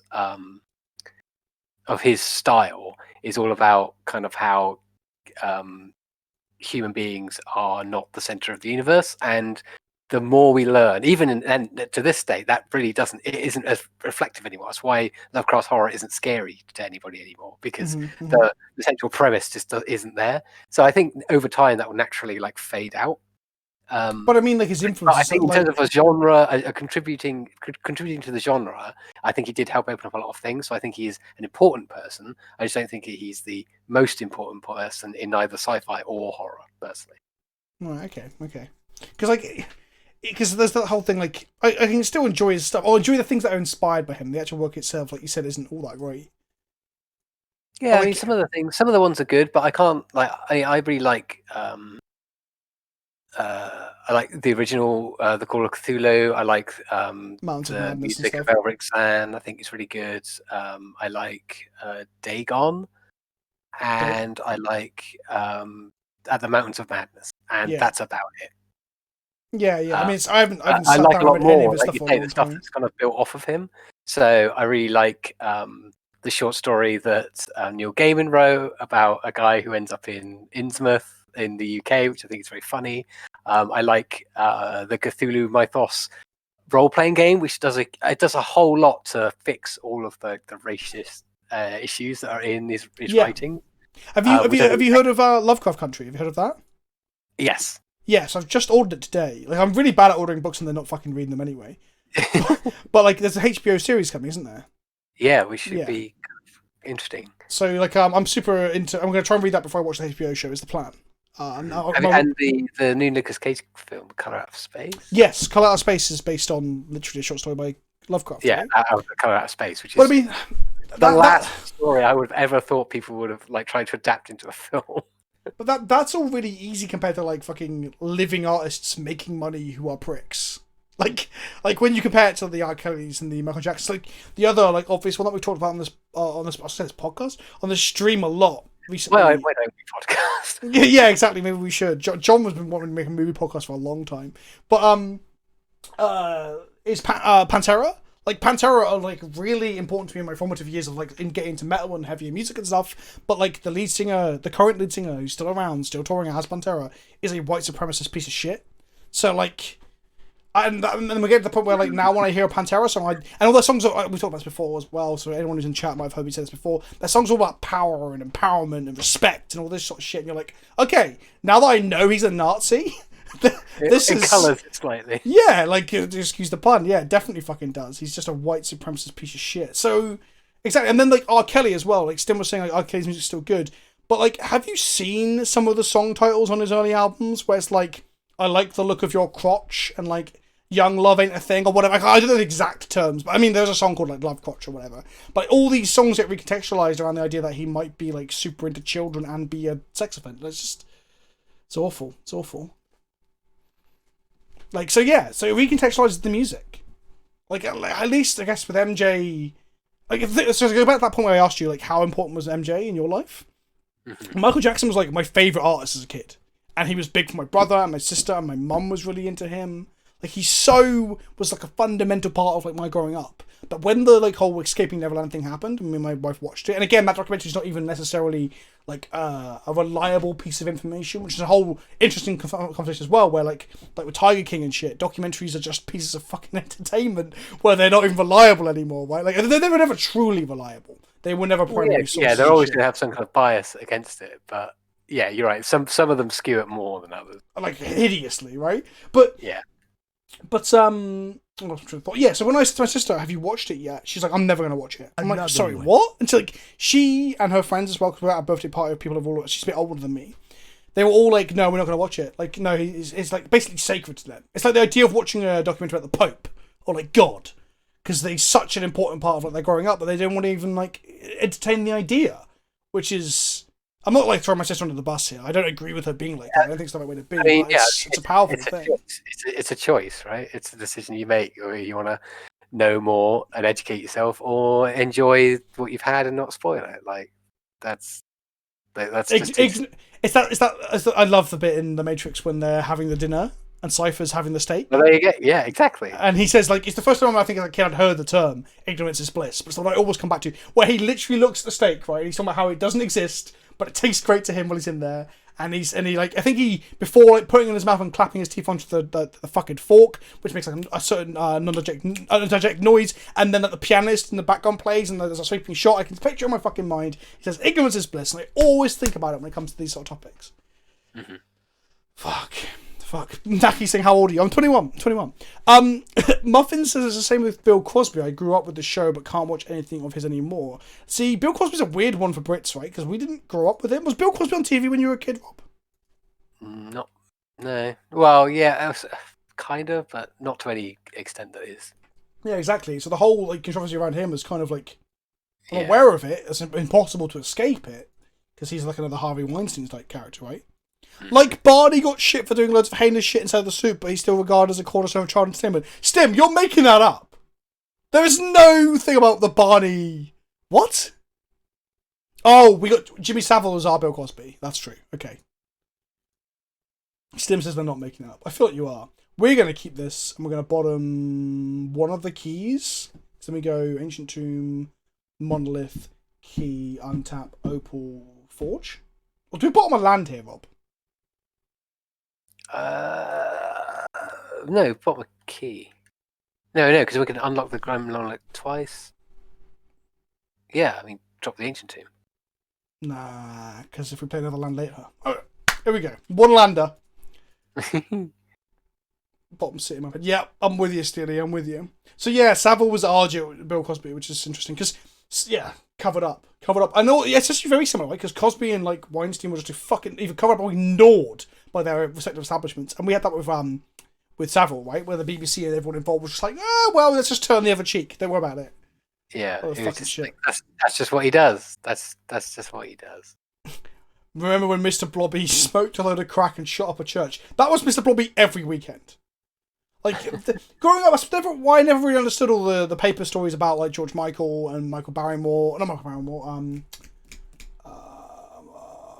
what's his name? No, Michael Barrymore. All these ones are like people who partied a little bit. Like, none of them partied as hard as fucking Mr. Blobby. Mr. Blobby was on coke on set. I guarantee it. He was coked off his fucking mind. Right, Lion's Eye Diamond. This is Infinite Mana plus a Mystic Forge here, I think. Yes.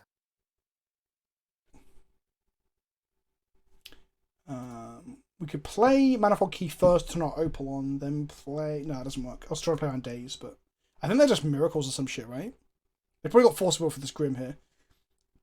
Or they don't. Okay. Manifold Key? Maybe they just try and counter the Zerda again. Because last game, we were talking away, I didn't even talk about it. I played another spell, because chat were like, play Zerda. I'm like, no, I'm going to play this other spell. If they have a counter spell, they counter it. They did. And then they got fucked. Vince, are you not coked out on your fucking mind? No, I've never done coke in my life. Why would you not be? Why would you not be? Oh, I thought you were acting like I sound like I am. No, I'm just fucking. I'm buzzing off life, buddy. That and caffeine, I guess. Caffeine's like a legal drug, right? Untap the monolith. Make a load more mana. Cast the forge. Yeah, no, I wasn't going about George Michael and people like being... I wasn't comparing them to the R. Kellys and shit. I was talking about them partying. And I was making out that, okay, that's fine. That's fine. By fine, I mean we don't have anything else to do with our mana. That's just a shame. Maybe they should have led with the Zerda and let the Forge go. And then get resolve the Forge. Because Zerda would have been counted too, right? Or maybe they would let the Zerda go and they just counted the Karn or the Forge or the... I don't know. I think it would have been one or the other. Oh, hello there. We didn't even sideboard for you. Oh, we have one Blast Zone main, Rob. Oh dear. And tap. Blast Zone? No. Okay. I'll give it 2 draws to draw Blast Zone. And another land. I'm not having any more mistakes ever. I appreciate that. What is their deck? Why is it punishing miracles with mental? Right. Come on, lands and Blast Zone. Okay. Allows us to tick up our Blast Zone.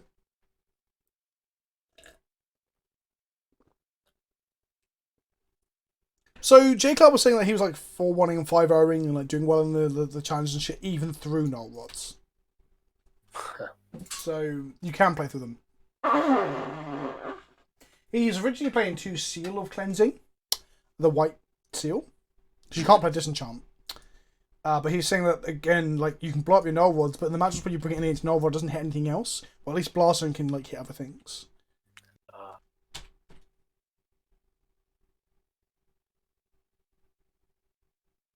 As a further Googling, turns out I was making up the Barney shit. I told you, right, okay, weirdly, the reason I know this, so I knew this, was because I had Googled a picture of Barney recently for one of our dinosaur stream thumbs that I made or whatever. And during that, there was a link to like a rumours page about Barney. So I spent, this happens a lot. I'm looking for a clip, a specific like shot, like today, the Tom DeLong going, what the fuck, in the first date video. Mm-hmm. I was looking for that clip, but I ended up watching one of the latest single videos for Blink-182, which is them singing like Going to the Dark Side whilst a load of children floss and do other Fortnite dances around them.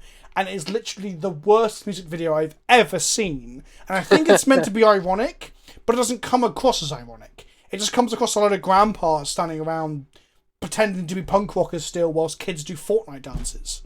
It is the worst. It is the worst. Look, I love Alkaline Trio back in the day. I love Blink-182 back in the day. But this whole fucking unholy amalgamation that's happening now, fuck that. I think we need to bring in Blast Zones. Yeah. Yeah, that's a thing we definitely need to do. Then back to basics as well, I saw. So let's drop this Caracas Not on Plains. Let's drop the Buried Ruin. Okay, let's go with that. So yeah, I think it is possible to separate art from artist. I generally do. But I think if we contextualize the art is difficult. If you're supporting the artist, that's not okay. Like if they're doing things you don't agree with. Yeah, that's kind of where I land on it, really. Yeah, definitely. I think eventually history, time makes everything. That's another point that we didn't talk about is history, right? Like okay, H.P. Lovecraft was a piece of shit, and the people who existed at his time that weren't as racist as he was, right? That's a fact as well. So we can't always forgive racism because of its time.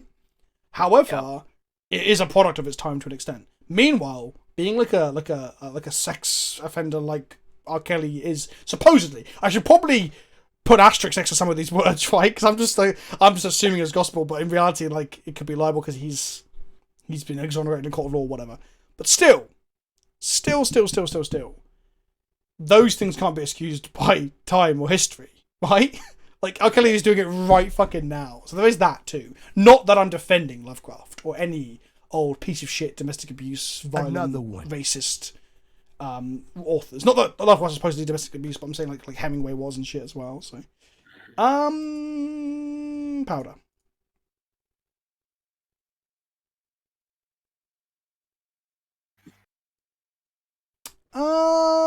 Keep. Yeah, I think so. What do we do though? We go turn one. We do City of Traitors, Mox, tap, Mox. No, Moxes don't power on until we have 3 artifacts. City of Traitors, Grim Monolith. Pass back. Play a... Untap. Play Khan.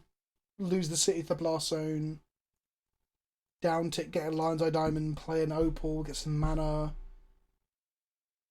What else? We can get a Basalt Monolith, I guess. Oh, maybe this is fine. I don't want to think too far ahead now. It's too late.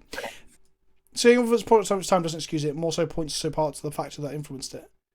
Yeah, exactly. I'm not saying any of those that ever excuses it. That never excuses it. Like, hate is hate, right?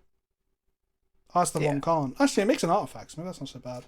But it goes back to like what you were saying about like, you know, where people are actually making money off of it. Like, you know, 200 years, or no, so say 50 years time where R. Kelly's like the royalties are going to whatever massive conglomerate of record company owns the rights to his song. Or they've been awarded to some of his victims. There's that, hopefully.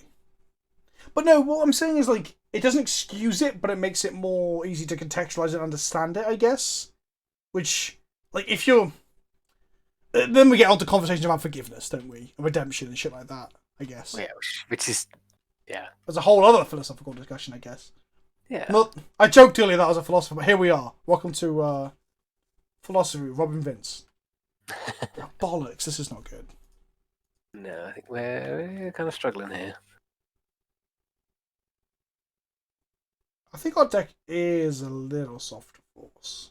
I mean, Jake, I was saying it wasn't, and obviously he's got very good results. This way better than we have, but at the same time, it's pretty redundant. Like, you can't, like, one force isn't the end. Sure, but I'm wondering if we should be mulliganing more aggressively, which is what we always come down to. I always say this, don't we? When we're playing combo decks, I'm always like, maybe we should be mulliganing more aggressively.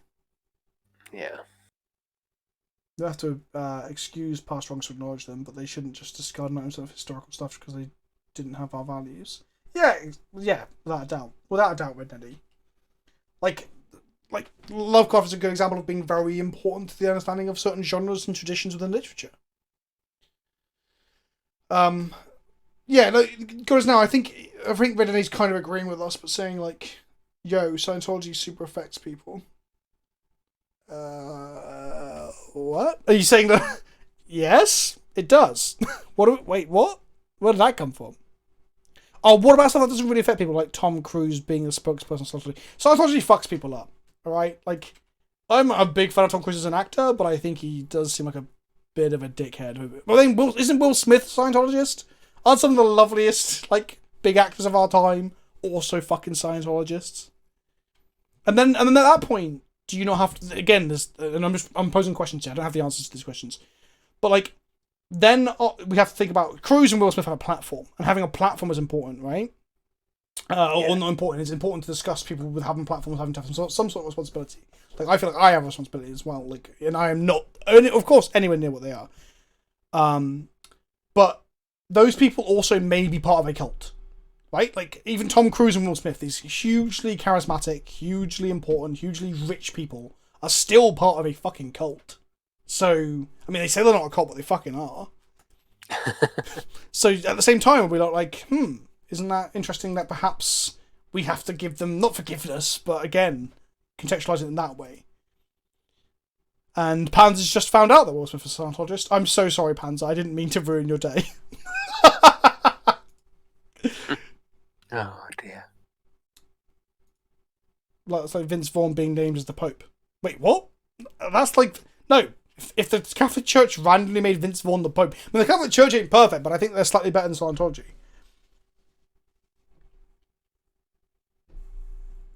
I'd say, Stim, I'd say that those two things are not even remotely similar. Randomly naming one other actor the Pope and being part of another inverted commas religion, they're very different. They're very, very different. I think I should be the Pope. I'll be a good Pope. I mean, I don't believe any of it. That probably doesn't help. 3 mana, Blast Zone, Khan. Sure. So they brainstormed. Is this going to be a Spell Pierce? That would make me very sad. Will Smith isn't a Scientologist according to Wikipedia. Interesting. Where have I got this from then? Wait, let's calm down. I might have got this wrong. I may have misconstrued. I don't want to spread like false equivalences, but I genuinely believe that Will Smith was a... Hang on. Will Smith, Scientology. This is where we find out he's part of the Illuminati and won't. He is not a Scientologist and has denied rumours claiming him as a member of the Church of Scientology, but he has spoken favourably about it. I just think a lot of the ideas of Scientology are brilliant and revolutionary and non-religious. Okay. Alright, Will Smith. Okay, that's a quote from him there. So he's not part of Scientology, but he thinks some of the ideas are brilliant. I mean, I guess some of their self-actualization stuff isn't the worst. I'm just delicately skirting around that. Fucking hell. That seems like bad. Yeah, exactly. What was it? So I was listening to an episode about the Ku Klux Klan of Behind the Bastards, and I talked about this guy who was trying to pretend that he wasn't part of the Klan when the Klan originally existed. And when he got like brought in front of a court of law to talk about it, he's like, "Oh, I never formed the part." It's one of the guys who were one of the formative people. I didn't form it, but I think they've got some great ideas. And you're just like, yeah, okay, all right, dickhead, all right, you fucking piece of shit. Can't sign a Versa now. Interesting, because naming the monolith to stop us from untapping would probably make a lot more sense, but I guess we have a Khan in hand, so that's pretty good. Hope we're not getting sniped. That might just be like a good soul read, though. The bite method is used for determining whether a group's a cult. That method was talked about in an episode of, I think it was Explained, that me and my wife watched recently on Netflix, which was talking about cults. Then, yeah, they talked about that there's like a 6-stage model to figure out if something is a cult or not. But the problem with the bite model, if it's the same one, I might be wrong, is that it's all that stuff applies to like religions for the most part. So, are you saying all cults are religions are cults, or are you saying they just share similarities? And is it cult plus time equal religion? I'm not saying those things. I'm just opening up conversations around them. I'm just saying that some rando famous person being the face of some cult doesn't necessarily serve as an attraction to the cult. People get sucked into cults by byproducts of their own decisions. I'd say most people who are of Scientology are there because they chose to be, not because of Tom Cruise. But still, it's kind of naive to say that someone impressionable people can't be encouraged by someone as charismatic and as influential as the biggest actors in the world, right? Yeah, exactly. Surely, they're certainly a catalyst for that kind of activity. Yeah. So this could become the cult of the Milky Beard. No, I am not into that. Okay, let's go Ancient Den. We can go Ancient Den. We can now cast the Fox. Play the Bopal. If they have carrots, do we just go for it? Infinite mana? Go for it. Yeah. And then play big, Forge. or fuck off, go home. Yeah, go big, or we can end the stream and play League. Go Fox. Actually, cancel. Let's play around Days by playing this Opal now. I don't think they're a Days deck, but there's no reason not to.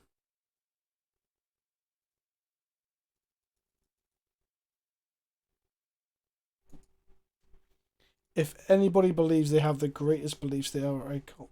Well, that's I can't have forgotten one. That's not true. Like, and I'm not here to. Oh, undo. Fuck. This is not. I've done it again, Rob. It's not Basalt Monolith. No, it's Grim Monolith. Okay, we're going into 2 minutes of remote time. Grim Monolith at all times, because at least that one's brown. Red Mage has decided that this conversation is getting too deep. Oh, fuck. Okay, well, that's a shame. So we've got to untap next turn without them ploughing our fucking fox. Ooh woo. Chat with emote only and no one's fine off emotes. Get your emotes out. You can all thank Red Mage for this. Oh, I've made hideous mistakes, chat. I've made hideous mistakes. Okay. Whoopsie daisy. Whoopsie daisy! There's a dab for your TPZ. Thank you very much. I so much want to give you the opportunity to say headshot one more time, but I fucked that real bad. They also had plowshare, so even if it was correct, they could have plowed in response. Yeah. So we want to draw a soul land here, or another some form of monoliths that we can just play our forge. And they played a null rod. We've got a blast zone in play, but we can't tick it up because all of our mana sources are currently artifacts. So we really need to draw a soul land now. We need to draw lands, run around. Oh yes, mwah! Magnifique, magnifique. Okay, in the words of Del Boy, that's Del Boy, isn't it? Magnifique. Cookie Street. Yeah. Monch 2. Rodney, are you Rodney and I'm Del Boy, or are you Del Boy and I'm Rodney, Rob? You're definitely a Del Boy. I actually fancy myself as the uncle. Fox shout again. I don't know which uncle because I can't remember them very well. I haven't watched any Force Nonsense in a very long time. Has it aged well, or is it just incredibly racist and I can't remember it? It's racist in as racist as London racism ever gets, which isn't very racism because it's all quite like these people are used to seeing these people in Peckham.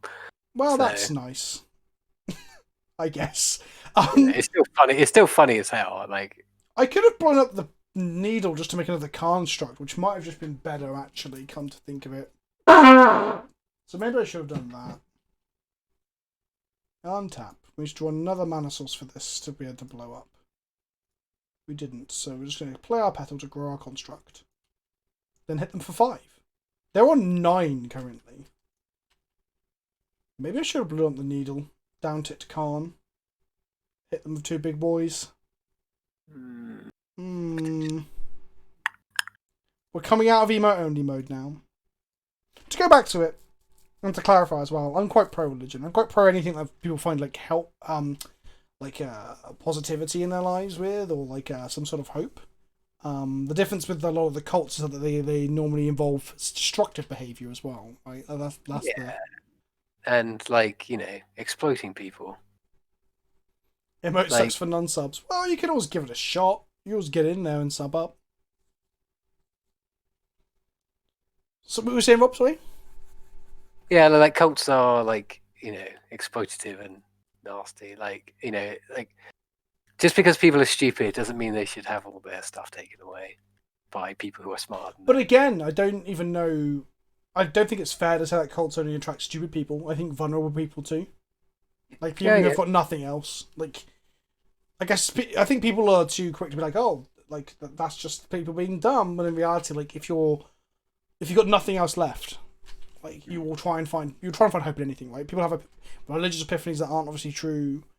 All sorts of shit like that. Oh, we get to use our mana again.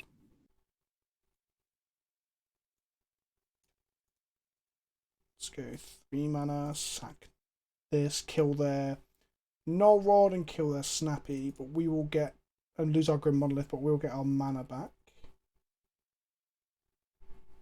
What if religion's just perfect cults? I guess. I don't guess that. I don't really know. Oh! What did the fox say? The fox said, let people have their things if they want to. That's what the fox said. The fox said, be understanding and be nice to people. But that doesn't mean let your family members be in cults. That's not what the fox said either.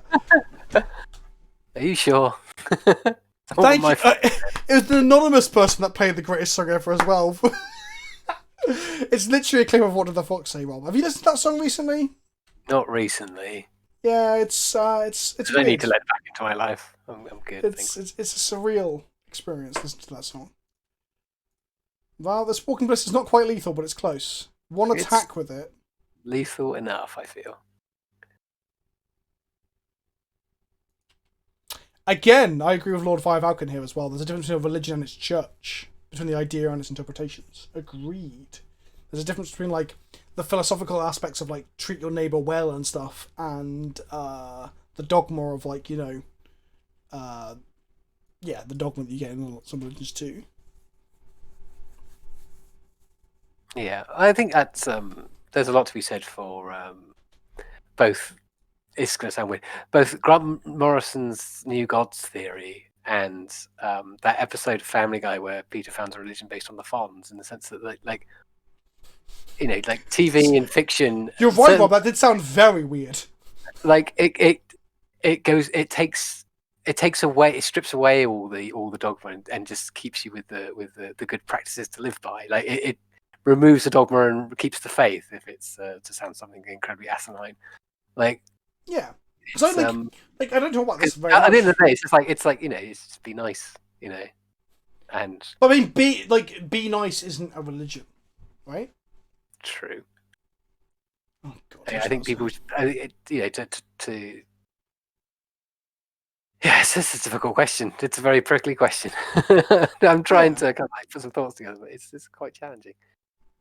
But that's why it's good conversation and good things to think about, because we should all, like you say, it's like you said earlier about your golden calves and such. It's always good to question. Yeah, and let's say we wake up tomorrow and someone's misquoted me and misclipped me on Twitter, and I've been cancelled for saying something along the. Cause I think, as you were saying about cults are evil, I think I said to someone in chat, "You're gonna give it a shot." I mean, I'm like, "Wow, that," because I was listening. Well.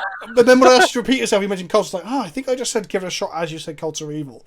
That is not the takeaway from today's stream. The takeaway from today's stream is fuck white supremacists. Fuck them.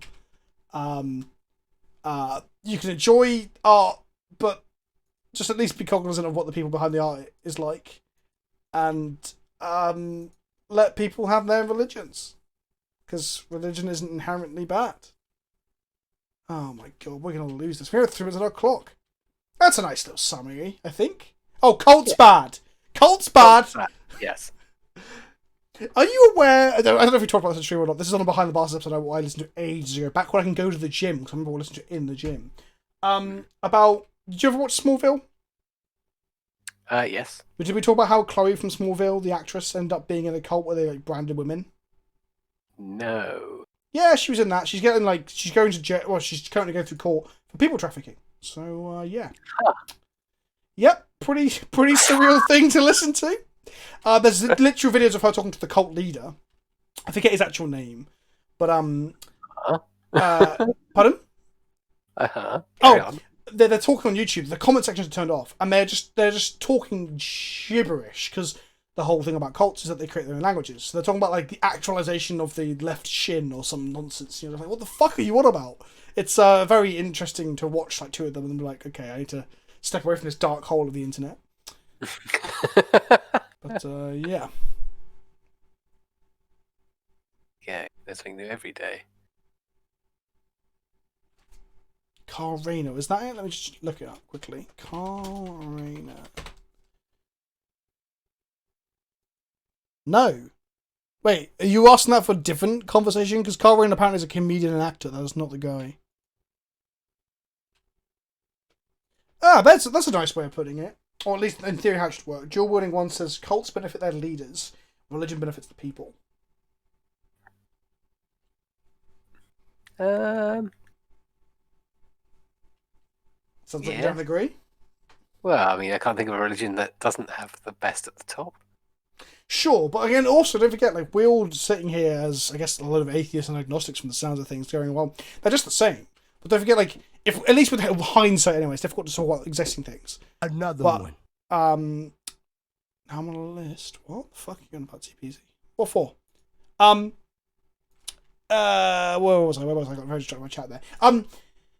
Like, religions are based upon the idea that, like, their conceptualization of the afterlife and a supreme being and the rules to live by that being are true, right? Where cults, not at the time necessarily, but, like, oh my goodness, fuck me then, I guess. In hindsight, cults are more about, stab. Cults are more about a leader lying to a lot of people and manipulating people, right? So you get to this point where you're like, well, it's all religious people lying to manipulate people, and the case, like, I'm not willing to say that for definite at all in any way, shape, or form. Do you see what I mean? So cults, I guess, at least the cults that we know of, it's great to look at hindsight. I guess Scientology is a good example of where we can't talk with hindsight. Although if you read up on fucking Hubbard or whatever his name is, the guy who made it, he's just a con man, just literally a con man, and he's created a fucking science religion shit about space aliens crap.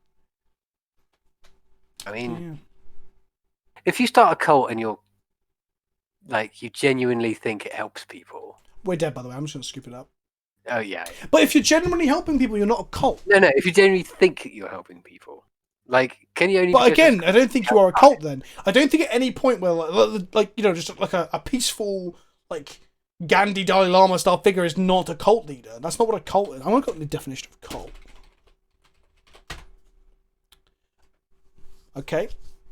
There we go. A cult is a system of religious veneration or devotion directed towards a particular figure or object. The whole point with cults is they need leaders, don't they? True. Like, Well, you have according to that definition, anyway. also like the Church of England might have archbishopship, but it doesn't have a leader as such, or does it? Yeah, the Queen of England. Oh, well, in which case, I'm not into that. The Pope is a leader, sure, but still, I the Church of England. The Pope is not the leader of the Church of England. That's a very different thing. Like, some religions have leaders. Oh my goodness. I'm not saying religions don't have leaders, but like Buddhism, is there a leader, or do they? And by leader, do you mean they don't tell people what to do? They aren't like the Word of God. Some of them are, but the Pope is the Word of God, right? As far as I understand it. Again, I'm probably not equipped to really say, but like, surely, yeah. Sure, there's people they're leaders in that they lead people in prayer. They lead people in understanding the religious texts as such. Yeah, they lead people on their spiritual journey. Yeah, and I also yeah. So in your mind, a cult requires some amount of malicious intent. I think with hindsight, definitely. What was the root origin of the word cult? I think it's really interesting. Can I find it? Cult etymology.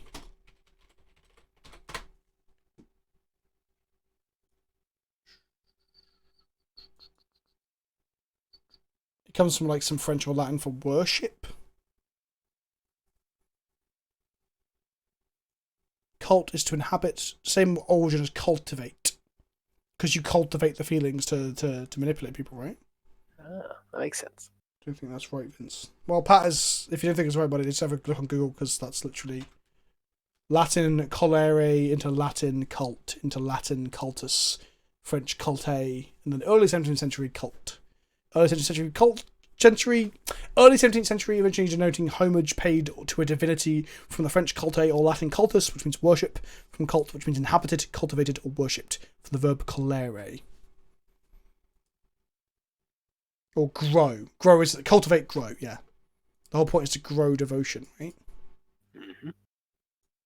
Anyway, kind of religion's not inherently bad. If you organise religion along the same place as like civilization or development thereof, kind of makes sense. Yeah, I don't know. It was interesting topics. Like I said, we watched kind of a documentary on it recently. Quite a few episodes of Behind the Bastards who are on cults and shit. We watched. I don't think the leader has to be malicious. Mental illness can absolutely influence it. So that's true. Pat makes a point that like some of the most famous cults, I guess, you could plead or say that the leaders were insane. Well, yeah, that's what I was sort of alluding to. Like, if they didn't know what they were doing was bad, or they didn't believe what they were doing was bad, right. I'm with you now. Like, are you like? Will Christianity be judged as a cult come the fullness of history? You know. Yeah, exactly. And there's also that's what people are saying in the chat as well. Dark Lord Chi says Christianity was a cult to the Romans. Stim is saying if Christianity started tomorrow, it would be suspect. I mean, in that documentary by Explain, this Explain series on Netflix. It's like a Vox Netflix combo thing. There's loads of episodes. There's episodes on sexuality. There's episodes on loads of interesting stuff. There's actually a coronavirus episode they just put out, which I think is an adapted one of an episode we'd seen already, but they've adapted it with new interviews to make it about coronavirus specifically, not just pandemics. Anyway, the cult episode. One of the the thinkers in the episode says, cult plus time equals religion, is what he says. That's his saying, not me. You know, I know I'm skirting around things here, because I don't want to make any definitive statements like this about these sort of things, because I don't really. Sometimes you don't know enough to really make those statements, right? Yeah. And like I said, I believe there's a lot of good that comes out of religion. I guess arguably there's still some good that comes out of things like Scientology, I guess. But... Right, we're going to leave it there before I upset or offend any more religious members of our flock, then. I probably should use that terminology, should I? We went 2-3 in the end. The deck does seem pretty powerful, honestly. It does, yeah. I think, as usual, we got caught out by a couple of things. I think what you're right in what you say about having the fox in Bomberman, or Bomber, the fox bastard. It gives you, we had consistency. I don't think there was a game where we weren't able to practically get there. Yeah, like we lost a lot to interaction, which was nice. Like in the sense that it's good to see people lose to interaction. Exactly, and I think, I think this is the face of this deck moving forward. I don't think there's a world, as long as Zerda exists, that it's not going to be in it. Yeah, I just fucking. Well, come back. This is the thing. Because I know I'm going to make videos about it later on. I was literally, as you said about Zerda, then I was thinking, what are my closing thoughts on Zerda before we move on? And then I was thinking, you know what? Like, I've much more enjoyed our conversations around art is separated from art, religions and cults and other. We've talked about loads of random shit. All that's been much more interesting and different to the fucking constant conversation of companions. That is true. Although what I would say is that this is probably one of the few combo decks where we have been able to have a decent conversation and pilot the deck. So I guess so. I think we put it. Either we're getting better, or something's. It's going to be easy to do, right? Yeah, I think it's been easier than some combo decks that we played on the channel. I also think that I guess I was okay with it once I got the hang of it. But also, I think we probably would have done better if we spent more time discussing the hands and lines and shit. But that's not the fun. I much preferred how the stream went today. I hope everyone's enjoyed themselves. Oh, we got to toot the horn one more time.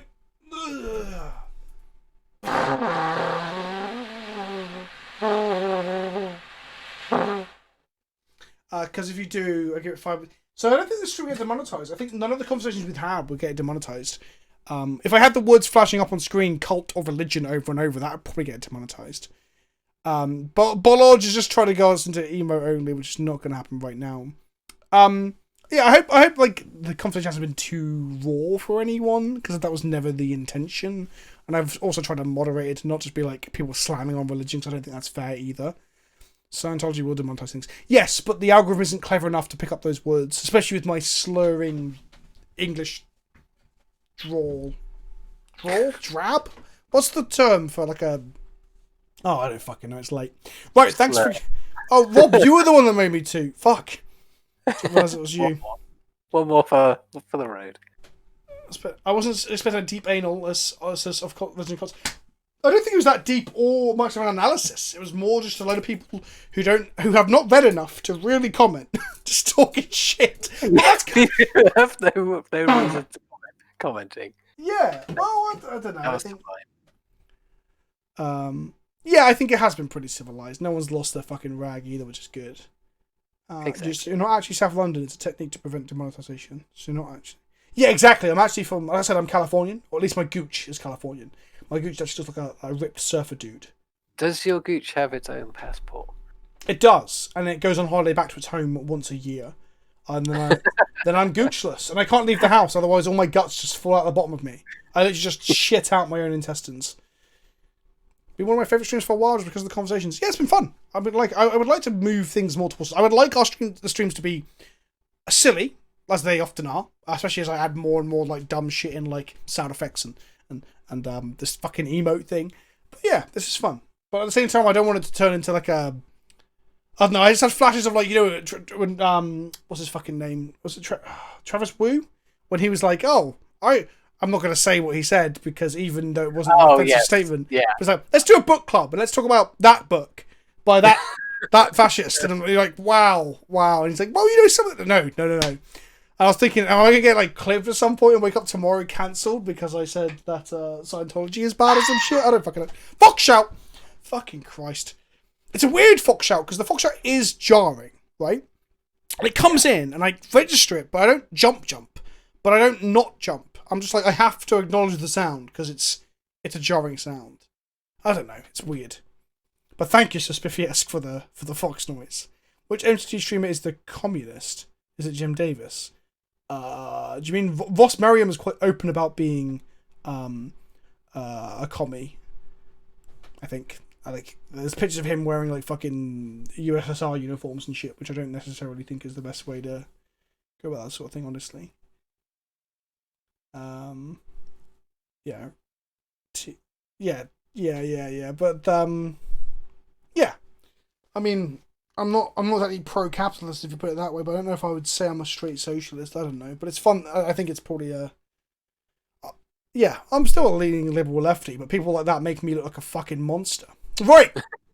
On those notes, let's go and raid somebody lovely on the internet. It's been very fun. Thank you for everyone getting involved with the soundboard. Thank you everyone getting involved with the Milky Kisses as well. There will be more stuff. Oh, Green Robbie, will you stop? Hang on. We're going to raid now. Fun fact.